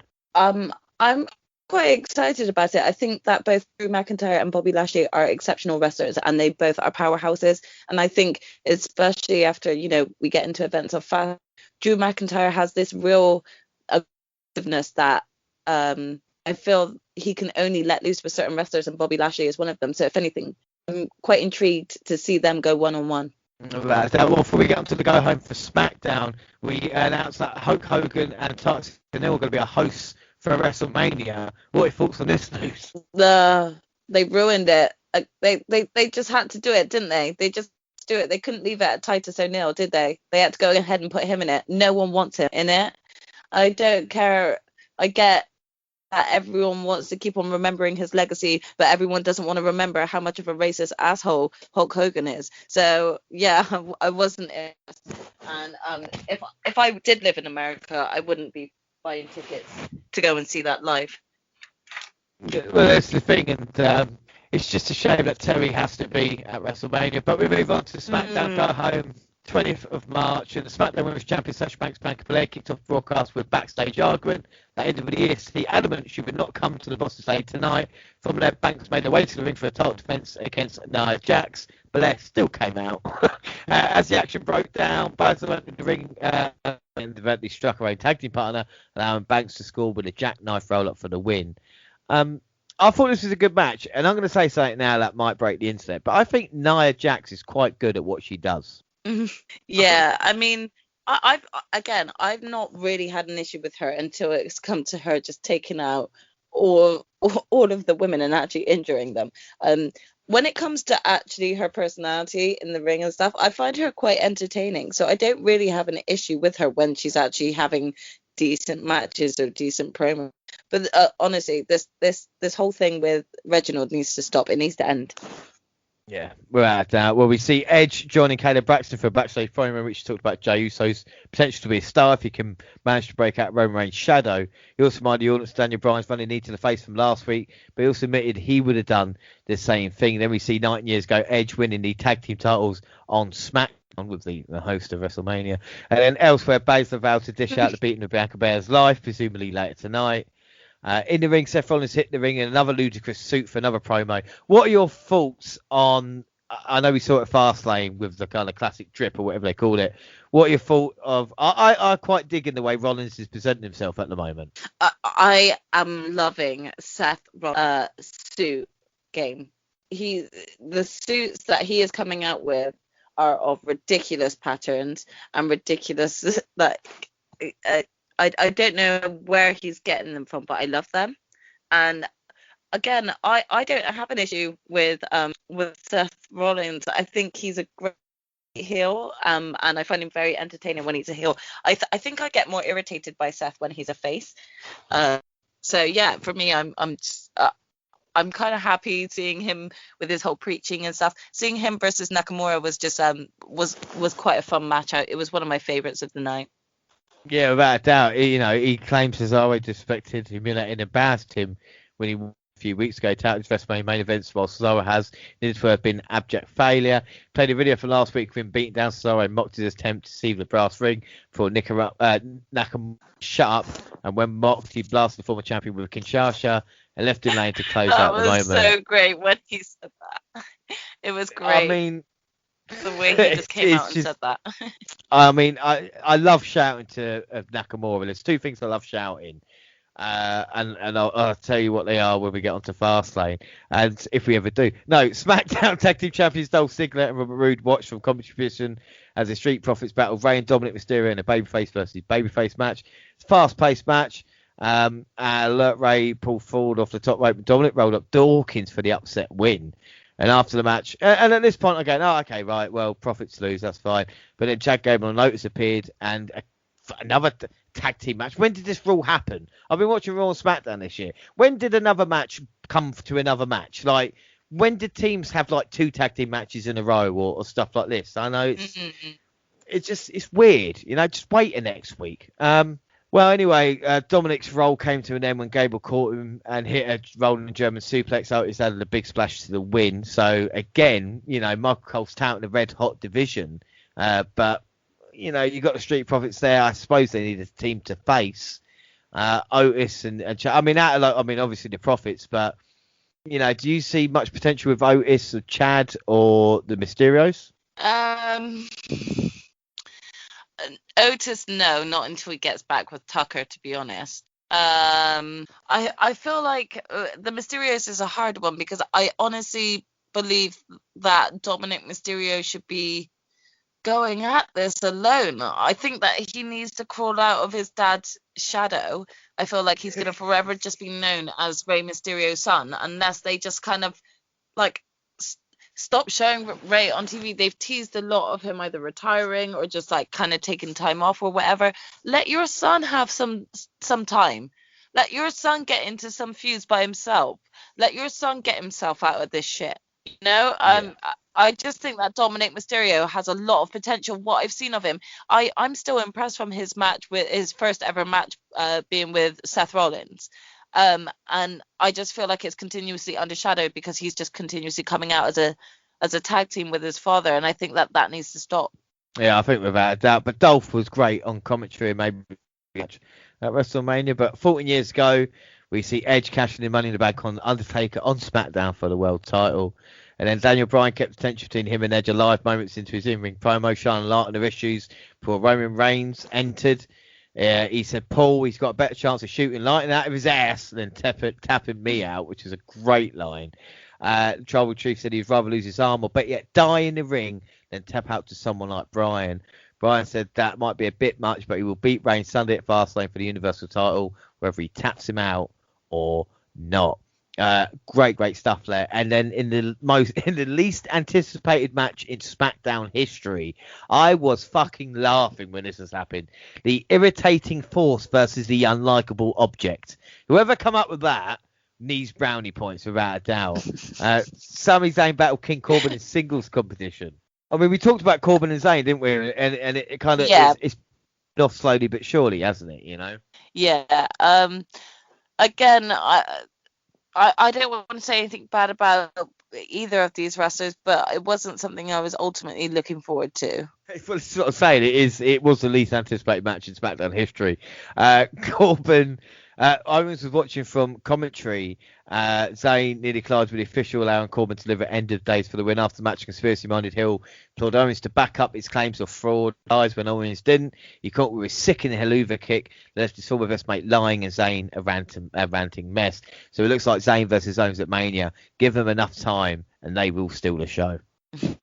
And then during a sit-down interview moderated by Michael Cole, Intercontinental Champion Biggie addressed top challenger Cruz from his sneak attack. He said, take time to enjoy the Christmas of the March air and the functioning limbs because you experienced neither after Sunday. Cruz cut a promo with his Nigerian accent, infuriating Biggie and causing the Intercontinental Champion to find a golf cart and meet the number one contender backstage. They brawled and Biggie blasted him with trash cans before the officials split them up.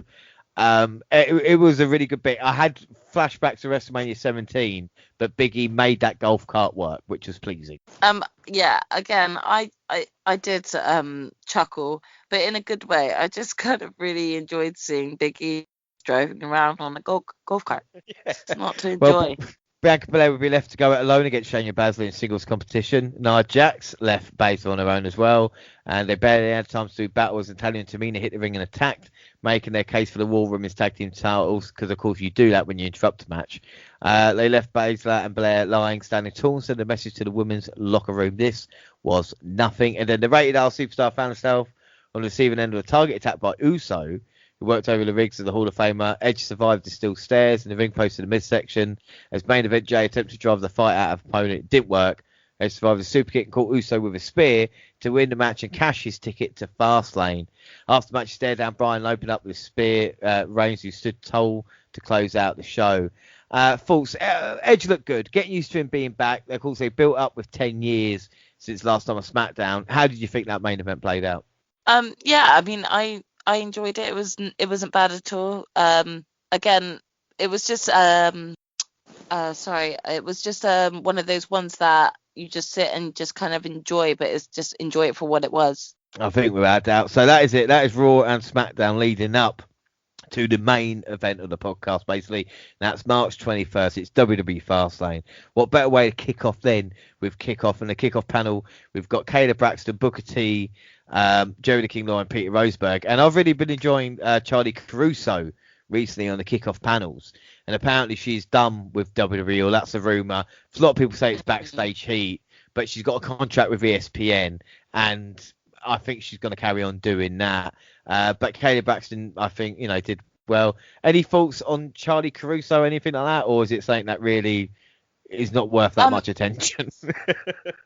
I mean, I feel like I'm a bit of the opposite, I don't have a problem with Kayla, and I'm not sure what's going on with the backstage heat. I hear it is a little bit about tardiness, but I also don't always believe everything that I hear on Twitter.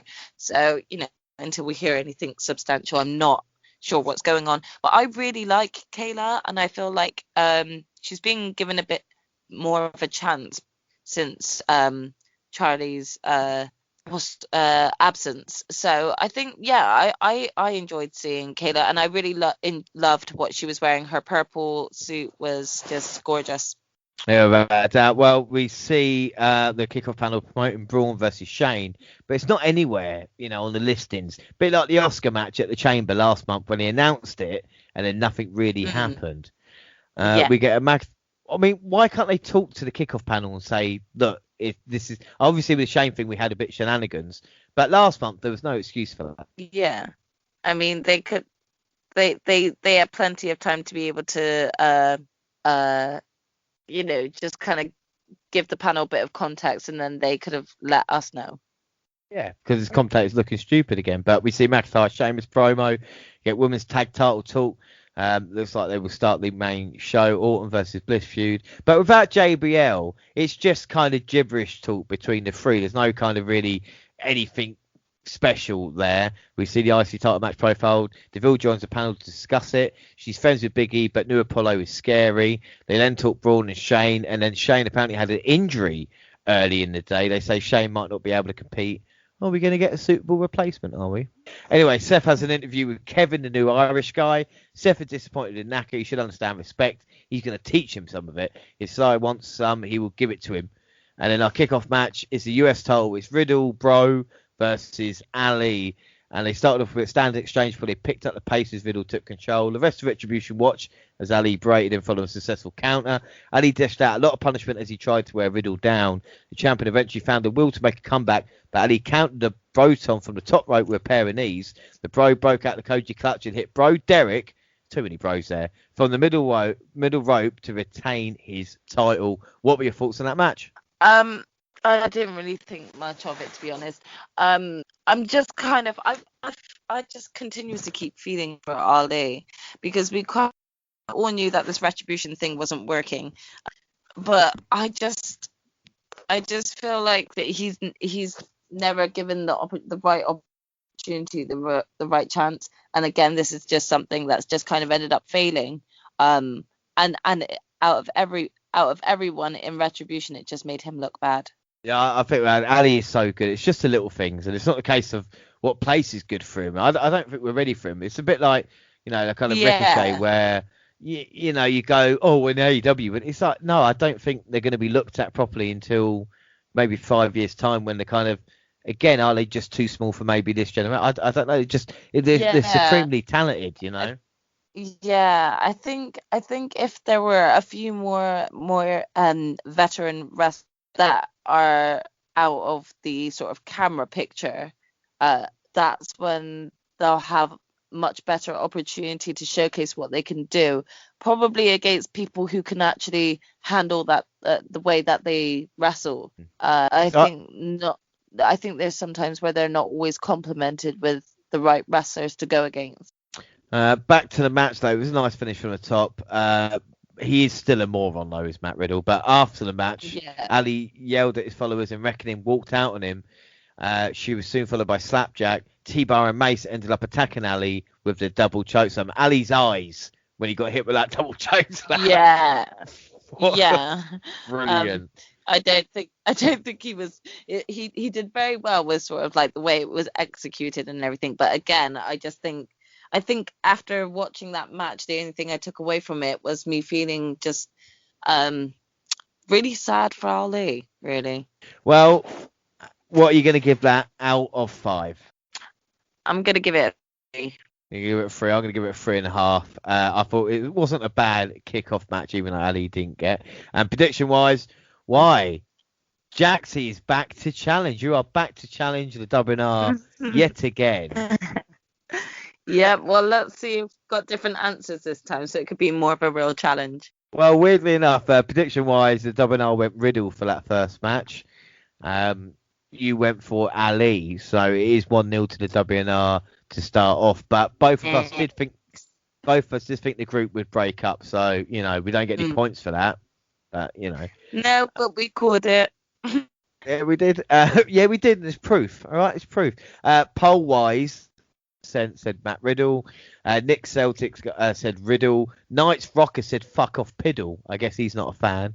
Mr. J Wrestling Hill said unfortunately Riddle. We then get a Reigns Bryan promo. Lame kickoff. Only needed half hour really. And then on to the main show. What was your excitement level for the event? And what is the match you're most looking forward to on the main show? Which one was the one that was? Oh gosh. I don't know if I was really kind of overly looking forward to. I think it was. Yeah, I'm gonna say Roman Reigns and Daniel Bryan. That was probably the one that I was most eager to watch. Well, as I say, it's quite a weird event because it's kind of. I don't think we really needed a fast lane, so trying to talk about excitement, we're trying to look at WrestleMania, but we still obviously need here. The opening promo was just your standard WWE promo. Now, long gone are the days where they actually tried something. It was just like a collection of clips and just saying, this is what we're going to get. And then we start off with Sasha Banks and Bianca Belair versus Shania Basler and Nia Jax. We see the face argue before the match starts. Banks and Belair use quick tags and double team moves to take control of Basler right away. As soon as the Queen of Space had the upper hand, Jax tagged herself in. Hills then argued. Banks got collapsed by Jax, but manages to tag Belair. Champions isolated the EST of WWE in the corner for a few minutes while they wore her down. Reginald cheered on Jax and Basler for ringside. Fuck off. The boss tagged in and was on fire, baby. 450 on point from Belair. The KOD double team that almost won. And then the bank statement on Basler before Jax broke up the hole by shoving Belair into him. This caused an argument between the challengers that led to Basler winning with a roll-up. Banks slapped Belair and walked away before the EST could react. What were your thoughts on this matchup? Yeah, I really enjoyed the actual wrestling that took place during that match. But again, I was just shouting, fuck off, Reginald. Like, this has nothing to do with you. You are no way involved in any of what is going on between the four women in the ring. It was just he was just a constant irritation, to be honest, throughout that whole match. But I was absolutely in tears when Sasha slapped Bianca. I know that probably hurt a lot. It sounded like it hurt, but I couldn't help it because it looked like she had just smacked her eyelash off, and it was just too funny for me. Well, same colour outfits. At least they look like a team. That's the faces, that is, the blue and red. They did. And Sasha Banks had a very Spider-Man type-esque to her outfit. Considering it looked like a spider on the back of her gear. Yeah, but I just felt it's been there, done that. It was just lazy booking. We've seen this at Chamber, and they just did exactly the same thing. But like you said, the slap was great. I really enjoyed that slap. Yeah. I can't wait for this match at Mania, and now neither can the EST. Out of 5, I'm going to give that a 3.25 out of 5. Okay, I'm giving that a 4. I'm going to give it a 4, but only because I feel like there was a sufficient amount of excitement that comes with building towards the WrestleMania match. Yeah, I would agree there. Predictions, we both went Basler and Jax, and we both went, Reg and arguments, so it's a point each. 2 winner at the moment in time. Again. Yeah, it's there, it's proof. We did it. Polls. We're predicting the stipulations of like the breakup of Retribution and Reg getting involved. Well, poll-wise, Basler and Jax get 63%. Mania, of course, is in 3 weeks' time. Shane is injured in training. You see his knee is ice and on a crutch. Just to show that he is, really injured. Elias has an idea for a Mania position. Shane has an idea. We'll move on to that in a little bit. But it's Bad Blood next because it's Apollo versus Biggie. And this story deserved a proper hype promo. And boy, did it get it. I was actually excited for this one. But as soon as the ref called for the bell, Biggie and Cruz were throwing punches. The champ put his rival on the apron and knocked him off with a huge spear through the ropes. Biggie bringing the fire. He hit a big splash on the apron while saying, "This is what you get." And he did it again and threw him across the ring with a couple of belly-to-back suplexes. But Cruz answered back with a trio of German suplexes. The time looked a bit off for a suplex, but a great frog splash for 2 for Cruz. They trade finisher attempts, and then Cruz and he tried to do this kind of pin reversal spot that ended up looking horrible, made the end of the match appear maybe a bit sloppy and inconsistent with what we've seen so far between the two. Biggie retained, but it was hard to tell who had won. Cruz then attacked after and hit 3 angle slams, telling him it's not over. What were your thoughts? Well, my stream was buffering at the moment that the pin happened. So for me, I was even doubly confused. And when it sort of caught up with itself on what was going on, I had to check Twitter just to actually figure out like who was the ultimate winner, because when I came back to it, it was just Apollo Crews laying into Big E. I mean, overall, the match itself was great, and I think these two men have a lot that they can give. They're such extreme talents. again, I only saw an instant replay to see sort of the ending, but to me it did come across a bit sloppy. And I think just given a bit of time, these two could get even better. Well, in a match like this, they shouldn't have tried a pin reverse. This was not the time or place. Was it a pin reverse? Was it? It Well, looked really sloppy, so I couldn't see what had tried to happen. But the thing is, this match is about hard hitting, not being technical. You're not going to technically wrestle each other. This is about bad blood and, trying to hurt the other one. I'm not going to blame the ref, but maybe should have stopped and started the count, because when you do kind of three inconsistent, straight away, then it does look a bit dodgy rather than taking a breath. And I don't know why it was given so little time. Maybe because of that ending. I don't even know if that was meant to be the finish or not. What are you going to give that out of 5, Lo? I'll probably give it a 3. I'll have to give you a 3 there. I mean, like I said, it wasn't long enough, and that finish really didn't help. Prediction-wise, I was being too smart for my own goddamn good here. I went Biggie snaps, match awarded to Cruz. So I did say Biggie would win, but then obviously would, the match would go to Cruz. You said Biggie. I'm going to give you that point straight up. I'm not going to take anything for myself. It is 2-2 there when it comes to predictions. Oh, thank you. Poll wise, Biggie got 72% of the vote there. Nick Celtic says Biggie. Night Rocker says interesting one. Let's see how Cruz works this. And Mr. J Wrestling Hill said, unfortunately, E. We then get Old Spice Ad with Joe Average winning the title until Truth got it back. At least he smelled. And we talked about Cesaro and Gulak earlier. I mean, at least throughout the pay-per-view. Come on. Yeah. It was like during an advert, right? Yeah, who says they don't get an opportunity? Yeah. Right, up next, Shane v. Braun. The commentators aren't sure, so why should we be sure, Shane brings... Well, I mean, it didn't come across great straight away because of, no one knew what was happening to begin with. Without a doubt, we had no clue. Shane bringing Elias out, who starts to perform but tells him he's taking his place. That was quite funny, but, apart from that, we see, obviously, Strowman arrived. Jackson Riker tried to protect Elias at one point, but did nothing to prevent the Monster Among Men from destroying him. The Singer did hit a DDT and an elbow drop for a 2 count, but Strowman recovered to hit his signature power slam for the win. What were your thoughts? I didn't have any on it, to be honest. I didn't want that match to happen in the first place. I kind of knew it was going to be Elias when I could see him backstage and talking with Shane in the first place, and I wasn't impressed. That's all I have to say. What I find funny is we could talk about Braun now, because we were mentioning Braun earlier, and you're saying how has he done something to kind of annoy the management or anything like this? And Elias, it's like, if you thought they treated Braun bad, this shows you they just don't give a shit about Elias. So go in there, do it. We'll see you again in a couple of months.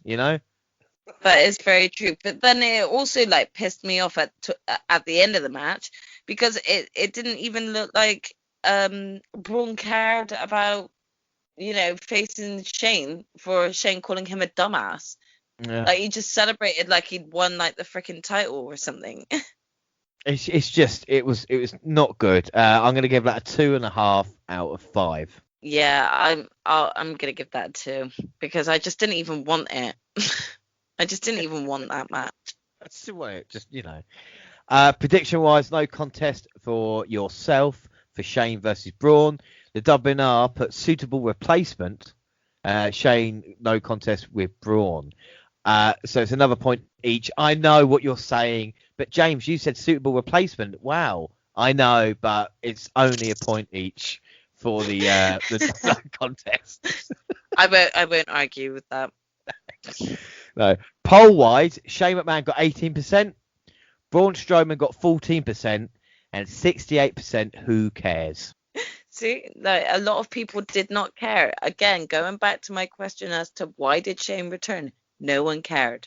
He's just sweating and he's a terrible heel. It's like, why did you do it? against a guy who could potentially, like you talked about, is turning into the big show of this generation, of a guy who should be an absolute killer and monster. The guy who faced Goldberg for the Universal title last year at WrestleMania is now getting slimed and having to face Elias at Fastlane. Yeah. Basically. Up next, they show us what happened on kickoff for those who just watch it. And then Nakamura had a quick exchange with Riddle backstage before he and Rollins met in the ring for their match. First up, Riddle is a moron. Naka actually speaks better English, and he waited until Riddle disappeared and then popped back up again. I love that. I thought that was brilliant. Yeah, it was quite entertaining. You've got to admit that. Next match, Nakamura versus Rollins. I can't remember many matches between these two, so this should be good. They locked up and Rollins applied a side headlock. Now, taught Rollins to sucker him into a kick to the gut. Now, this might be quite loud, but there's two Nakamura things I like shouting. First off is this one. Come on! when he says it, though, everyone plays along with it and goes with it. It's great. I love that. And then obviously the other one is when he goes for a Kinshasa.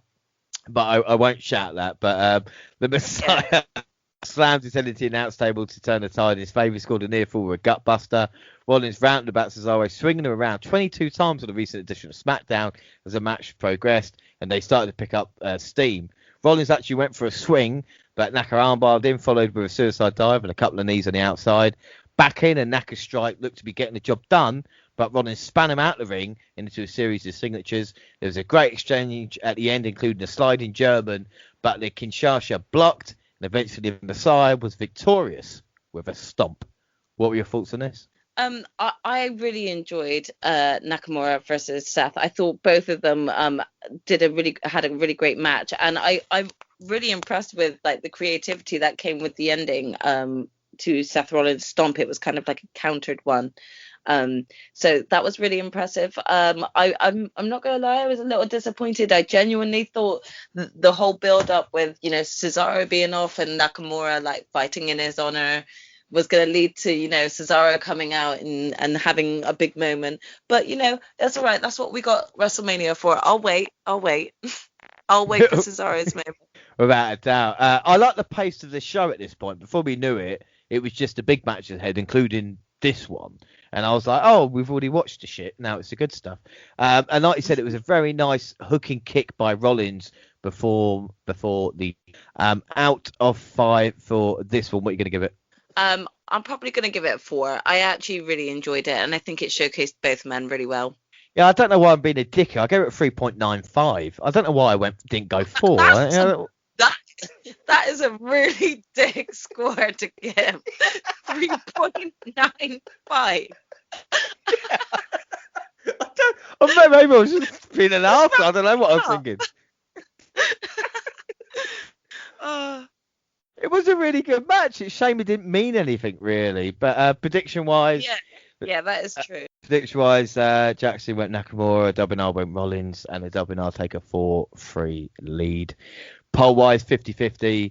Celtics fan went Naka. Jaxie went Naka. Remember that? Yeah. And then we see Ripley is on Raw tomorrow. Yes. And then up next, Drew McIntyre and Sheamus met for a no-hold-barred match, settled their differences. The Scott came out wearing blue and white face paint like William Wallace to show he was ready for battle. You may take my title, but you'll never take my freedom. That's what you should have said. That would have been awesome. It was a cool entrance, though, wasn't it? The cool entrance, and the promo video was a bum as well. Yeah, I mean, again, for the match that we knew that they've had before, I knew this was going to be a good match, regardless as to whether or not there was, a title in the picture or not. But I really did enjoy Drew McIntyre's face paint. Yeah, I think without a doubt. Well, the Scottish Warrior threw the first punch to start the action. He took control, clothesline Sheamus over the tuck rock to the floor. When he tried to follow the Irishman, tripped him on the apron. Scott recovered and sent him to the ring post. They fought at ringside for a long time, began to bring weapons into the equation. Mr. McIntyre loading each other with kendo sticks. Both men began to show signs of bruising right away. Why? We talked about the state of their backs, and they're doing it again. Why would you do it, Yep. I think these two are just absolutely crazy, but I think it also just goes to show that these two really wanted to give a good match. You could just kind of feel it, and I was excited the whole time throughout the whole match. So yeah, deeply enjoyed it. Yeah, Sheamus tried to retreat, but his former best friend caught him and brought him into the fight, into the crowd area among the LED screens. They got into an elevated area and Sheamus was sent crashing into some of the screens to cause a small explosion. And even though it was a small explosion, I mean, Sheamus had to get through that gap before it went off. And you can see him kind of going, oh, let me get through quickly. Yeah. That would not have ended well. And then we see the visual of this was great as he got the hole in the Thunderdome and McIntyre is there just kind of roaring like the Scottish warrior that he is, I suppose. McIntyre used the crate to get Sheamus back in, not before suplexing him off it onto the floor. And then the Celtic Warrior nailed a bro kick as they approached the ring again. He grabbed McIntyre on the barricade and put him through a table with white noise. Sheamus was bleeding from his back. The paint had faded from Drew's face. He was limp. But Sheamus brought in the dreaded announce table piece. We all know about that. Oh, my God. And then defiant strikes by Drew, but Sheamus going, what about Sheamus? You took my WrestleMania main event. I really, really liked it. It was a great exchange, and the Scottish Warrior was able to hit a future shock DDT on the dreaded announce table piece, and then a Claymore for the win. What were your thoughts on this? Sorry, you cut out on the last part you said there. What did you say? What did you think of this? Yeah, I mean, was there much to think on this? Well, like I said, the match was brutal, you know. It was brutal. Fair play for putting their bodies on the line. Yeah, but you've also got to ask yourself, like, what did they get out of this match? Like, what did either of them get out of this match? They came out even worse off than what they did before, and they were already bruised from the beating that they gave each other the week before. Yeah, but I mean, the thing is that I suppose it does show that like Drew is like quite a powerhouse to not be messed with right now. So I suppose you could take that from it. But yeah, in terms of the match itself, the biggest shock for me was from the screen. When Sheamus went through the screen, and I don't know if any of them expected like all of the little sparks to be going off and things. I just actually hoped that Sheamus was okay and hadn't gotten like caught in the sparks. Yeah, I think he was, like I said, he was trying to get through that moment before, you know, they said to him, right, when you go through that, it's 5 seconds and it will go off or something. And he's like, oh, geez, let me get through. Part of me wanted this for the WWE Championship. The WWE title on the line with these two men would have been incredible. You know, if you talk about an Elimination Chamber match and Elimination Chamber or even at FastLane for the title. And I could have seen a way of them. I know the Chamber and McIntyre beating 5 men and Lashley attack. But I think there's some way you could have done it with a type of match like this, with, you know, the same thing with Lashley coming out and then The Miz. But seeing as it's only 3 weeks away from Mania, was they not giving themselves enough time, maybe? You know? Yeah, you do have to ask yourself that for sure. Yeah, Drew had tears in his eyes, man. So it meant, you know, he's got quite emotional there. And selling the fact that his back was fucked as well, you know, as he finally did the taunt at the end. Out of 5, I'm going to give this a 4.25 out of 5. I'm going to give it a 4. I thought it was a really good match. Prediction-wise, we both went McIntyre. It's another point each for WNR at the moment. Poll-wise, McIntyre got 71% of the vote. And then after weeks and months and sometimes feeling like years of being tormented by Alexa Bliss, Randy Orton finally agreed to face her in a match at Fastlane. As the Viper waited for his opponent, he began to cough up the same black substance we've seen in recent weeks. He said, give me a towel. This is normal now. Don't worry about this. I couldn't stop laughing at that part. Just give me a towel. It happens all the time. Doesn't this happen to you? No, Randy. No, that's quite serious. No, give me a towel. Bliss had the pale makeup on, and it shit me up a little bit. You know, it did. I watched this event the kind of night after due to work and everything like this, but for some reason, the time difference, like the kickoff started at like 10 p.m. our time, which was kind of like a golden ticket at at the Willy Wonka chocolate factory of going, why is this on early? And out of all the, so I managed to watch the kickoff, and then the only match I watched live is the Fiend Orton match, because I checked my phone. It was on Twitter that this was happening, so I actually watched it. And I don't know if it was just because I was tired, but when Bliss came out with the pale makeup, I was getting a little bit freaked out, really. Yeah. I mean, I must admit, I was wondering where they were going to go with this match, especially when she started kind of showcasing just magical powers all of a sudden. I was like, are we going full on witch fight here? Are we going to see Randy Orton come back with some sort of magical spell of his own? Yeah, like I said, it could have been the end of WandaVision, which would have been, that would be mental. Imagine if. Symbols everywhere, and all of a sudden. Anyway, Bliss stood in the corner, and when the bell rang, fire shot up as the Orton and the referee fucking pegged it out. They weren't hanging around at all. He then ran at her, but she dodged, and he hit and crashed into the ring post. This took a long time to get going, didn't it, really? I mean, there's no other way around it, really. We see Orton trying to follow around the ring till a piece of lightning equipment almost fell on him. Ooh, lightning equipment. Ooh. She then shot a fireball in his direction, as you do, but he managed to hit. The ring was then cut open behind him, and a hand emerged to grab his foot. Oh, snap. The Fiend appeared with a partially melted mask and a fucked up outfit. He looked fucked up. I keep putting fucked up here. That's what it was. It was mental. Bliss pushed Orton into the arm. I couldn't get over.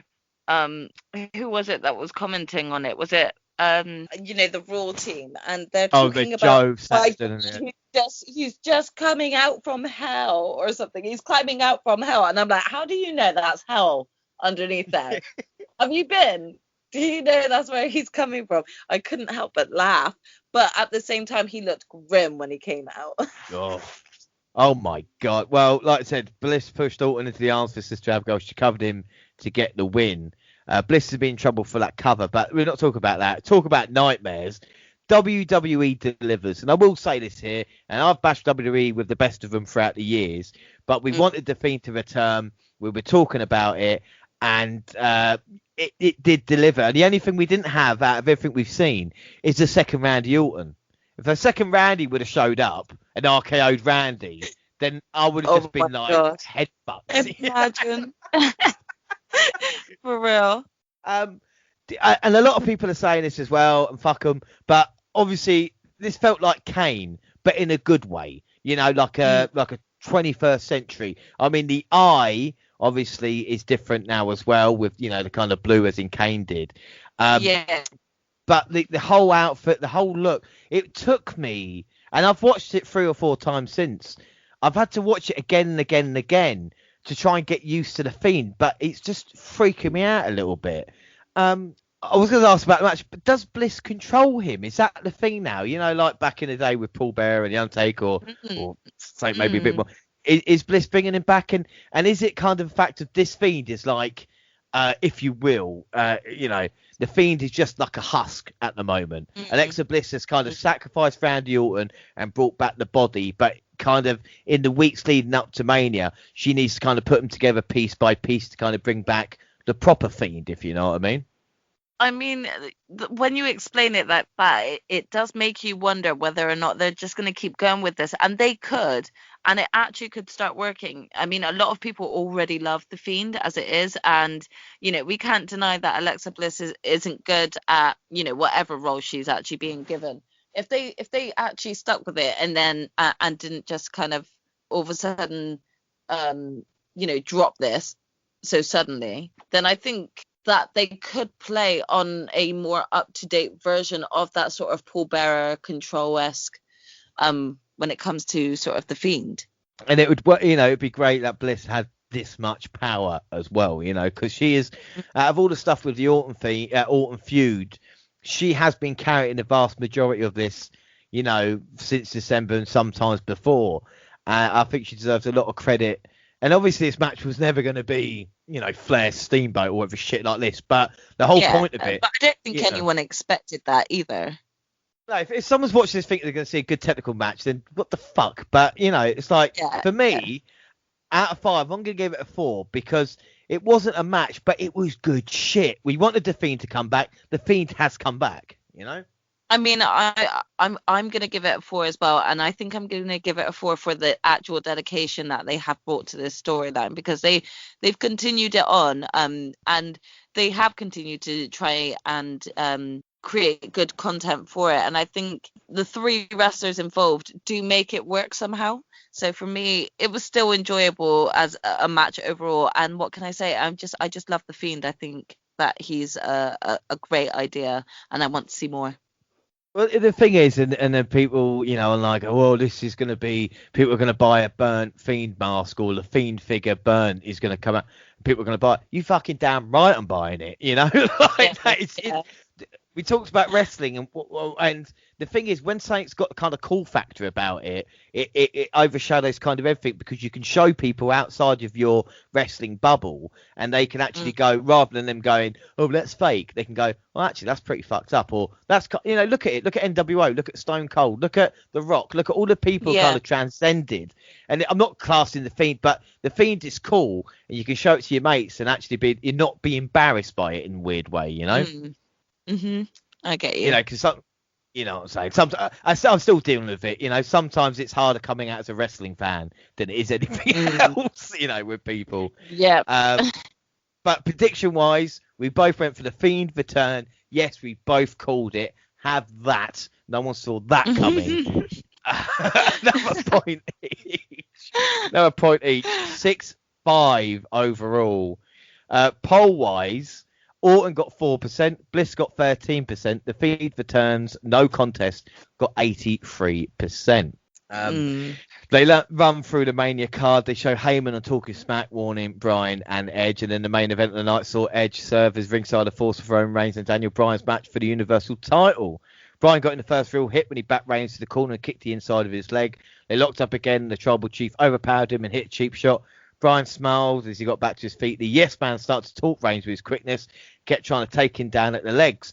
I really like this at this point, because you're getting a more confident Daniel Bryan. He's saying, like, come into the ring, and Reigns is having to use the ropes trying to get, you know, the break, but Bryan looks really confident. We see a test of strength. Bryan pulled him down into the armbar, forced him to reach the ropes to break the hold. And then Reigns grew tired of Bryan's stick and move technique, so he grabbed him by the head and dragged him to the mat.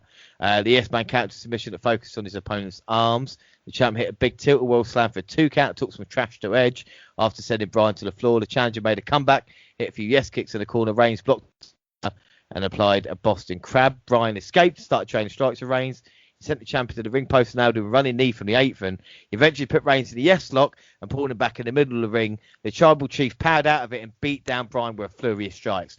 What I really liked about that moment was exactly the same as the Chamber match. Exactly the same sequence with the yes lock into the strikes by Reigns. Yeah, it was like he caught him off guard with that as well. I don't think Reigns was actually expecting him to kind of go for that again. Yeah, it's brilliant. And then Bryan kicked out a powerbomb. Both men struggled to get back to their feet. Reigns avoided the running knee, and Bryan took out the ref instead. At this point, I'm going, here we fucking go. Edge got in the ring and made the count after a spear, but Bryan kicked out again. He put Reigns in a triangle choke and transitioned into the yes lock. Jey Uso came out of nowhere to deliver super kicks to Edge and Bryan. He sent the rated R superstar into the post, but Bryan took him out with a running knee. The Yes Man picked up a chair Uso brought and used it to hit Reigns, but hit Edge by mistake. He put the Tribal Chief back in the yes lock, but nobody was there to see the champion champion tap. This was beautifully done. Yeah, it wasn't. This was really well shot. Yeah, no, but I was going to say it's really well shot because of like they didn't have it so that he was being over the top with the way that he tapped out. It was really subtle, but it was. I also noticed that it was done in a way where, you know, Daniel Bryan can't see his arm actually moving or tapping, but he was tapping on his hand, which means Daniel Bryan could feel him tapping. You know, so it really wasn't that on the nose, but at the same time it was so subtly well done, especially with the camera positioning. For once the cameramen were in the right place at the right time, and it was really well done. Without a doubt. And Edge grabbed the chair and took out both men with vicious shots to the back. Then the real official arrived to count the pin and declare Reigns the winner. What a match. What were your thoughts on the main event? Loved it. I thought it was great. I must admit, I was a little bit shocked that I didn't see things going the way they did in terms of I really didn't think that Jay would get involved, just because of they have the special guest enforcer out there. But with the way that everything was handled, I think it was just really well done, and I feel like they kind of left it open as to whether or not this could turn into a triple threat. And I'm really not mad if it does get turned into a triple threat. I actually would like to see that. It seems like Edge, winning the Rumble, he's been put in his storyline, and the storyline should have been, and even we discussed this at the Rumble, of Bryan versus Reigns. That was the kind of story of we were behind Bryan. It might be his last WrestleMania. That story with Reigns was there, and Edge is kind of like the third man at the moment, as opposed to kind of being the main man. It's really weird to see Edge, and that's what I quite liked about it as well, with Edge having to maybe turn a little bit now, as we saw him kind of losing his shit and a little bit heelish. He might have to do it because Bryan is going to out cheer Edge, and I never thought I'd say that, but you can just tell at this moment, can't you? Yeah, definitely, for real. And again, we said, all three of these wrestlers, they just have really. Oh. Hello. Oh, sorry about that. I think I just tried. Someone just tried to call me or something, so it just cut you off a second there. I think overall, they all had great chemistry, which means that if this does go forward as a triple threat, the outcome is just going to be a lot more harder to read. And I like matches like that where it's not as easy to call on who's going to be, who's going to be the winner, who's going to come out the winner. Right, I mean, this had a lot of twists and turns, but never felt overbooked. The Uso and Edge open up the possibility, like I said, of Bryan in a triple threat match. One thing I will miss from this era is hearing the voices, especially in a Roman Reigns match, where you can hear him talking smack to Bryan and to Edge and kind of everybody that he works with, and it kind of adds an extra dimension to it, doesn't it, Yeah. So, out of 5 for that one, what are you going to score the main event match? Okay, so that one's probably going to be my highest one. I'm going to give that like a 4.8. I'm gonna be really picky and not give it a full 5, because I can't say that I was fully blown away by it. But I think it was one of my favorites of the night. So it does get a high score, but not the highest. Yeah, no, I've got to agree with you. I'm going to give that 4 3/4 out of 5. If Bryan had won the match, then that's a 5 all day long, isn't it, really? But still really, really good. Predictions, we both went Reigns. So the final scores are 7-6 to the WNR. But, I mean, out of 8 matches, that is not bad at all, so yeah, I mean, definitely it was quite close, but don't worry, I'll get there in the end. I'll win next time. Well, like I said, poll wise, Reigns 71%, and final thoughts, should Lashley have defended the title at Fastlane? No, and I feel like the only reason why it would have been unnecessary is because we've had, as you rightly pointed out, so many title changes within the space of time between Elimination Chamber and Fastlane. So I didn't really feel like there was any need for one. And I feel like if they had put one in, it would have just felt quite false, or just it wouldn't have felt like a real title match, because everyone would have known, well, Bobby Lashley's not losing that. Yeah, that's true, actually. Yeah, I think it would have taken away from the potential build up of who he is to face at WrestleMania, because now that we know that it's Drew, if he had a title at Fastlane, it would have felt like, well, we know that him and Drew are going to be facing off, so of course this person's not going to win, Yeah, but my problem is the aftermath if McIntyre wins, and then people say, "Oh, Lashley didn't even defend the title at a pay-per-view." That's the only. Yeah, I completely understand one way. But it's like you said, you're damned if you do, damned if you don't, really. You've either got people going, well, I know he's not going to win, or people going, well, he never defended it. So I don't know why they speak like that for, but I guess they do. But after a rocky first half, Fastlane ended up closing out the show with some solid wrestling. The card for WrestleMania is still not set in stone, but we do have some idea of what it will look like.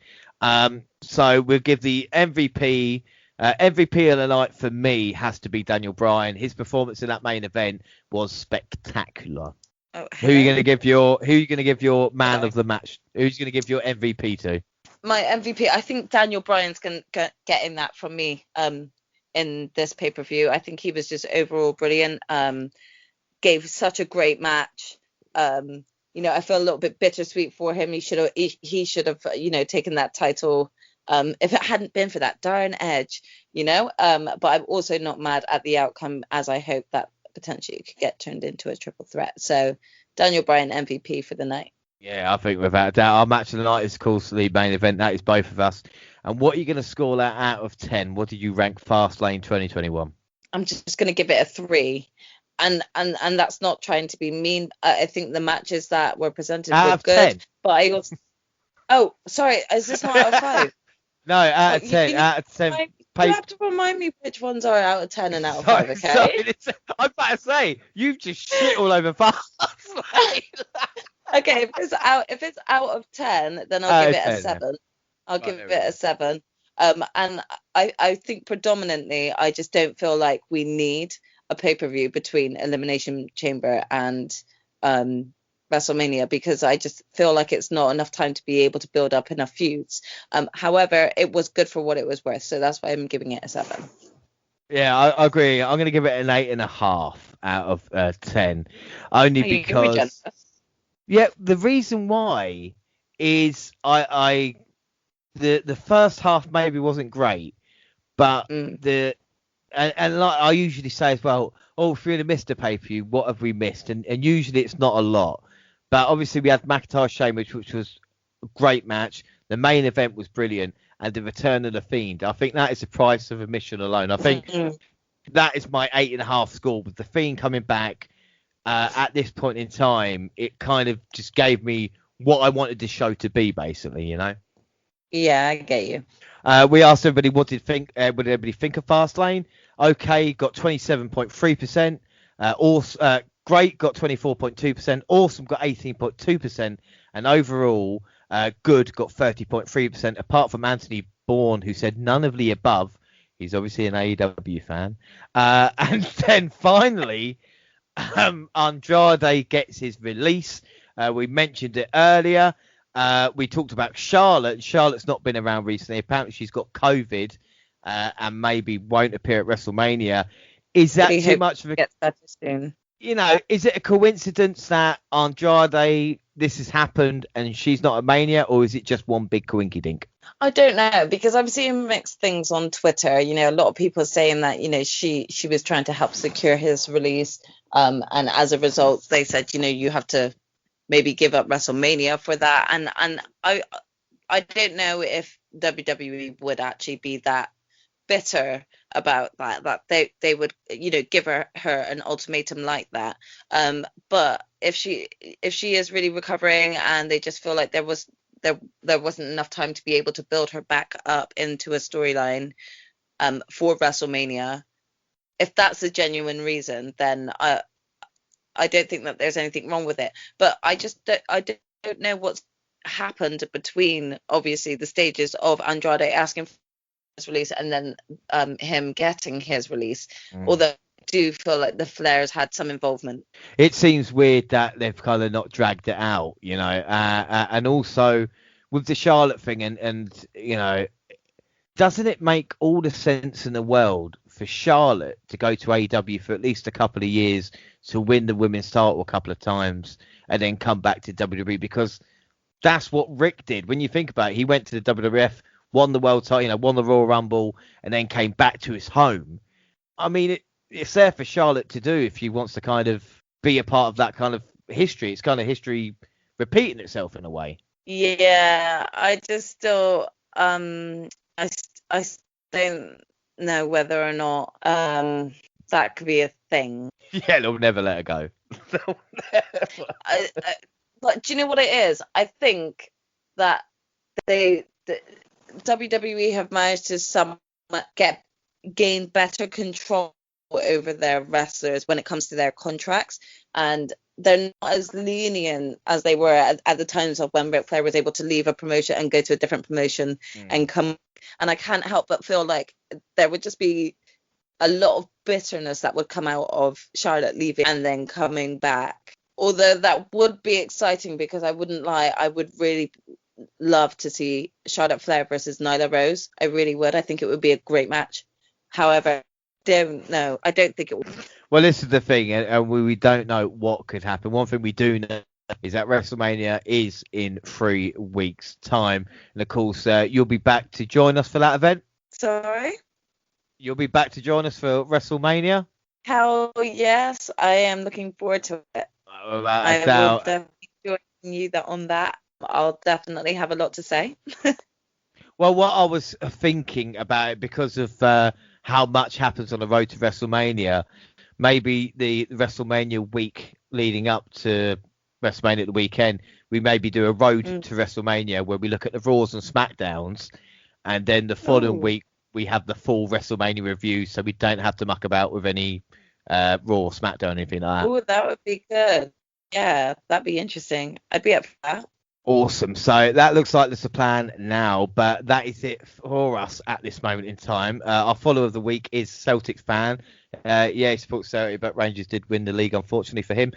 Don't forget, though, we're across all social media. Twitter at the WNR Podcast. I'm at the WNRJR. Do you want to plug your stuff? Yep, I'm at Jaxie Scarlett on Twitter and on Instagram too. Yeah, WNR also on Facebook and Instagram. Of course, all the Google platforms. Send us an email to WNRpodcast@gmail.com, and YouTube WNR Podcast. All latest clips and podcasts at the same time on YouTube as you do SoundCloud on your phone, and also iTunes, where you can download, subscribe, rate, and review there. So that is it. Our next episode of WNR is the Mystery WrestleMania. What Mania will we watch? Who knows? Find out at the weekend. But until then, I have been James Rowlands, and I've been a pleasure to be joined by Jaxie Scarlett. It's great having you on. Everything that you had, your kind of the knowledge of wrestling, and the time just flies. Who could have thought we'd been doing this again? We've been doing this for 5 hours now. It's incredible, isn't it?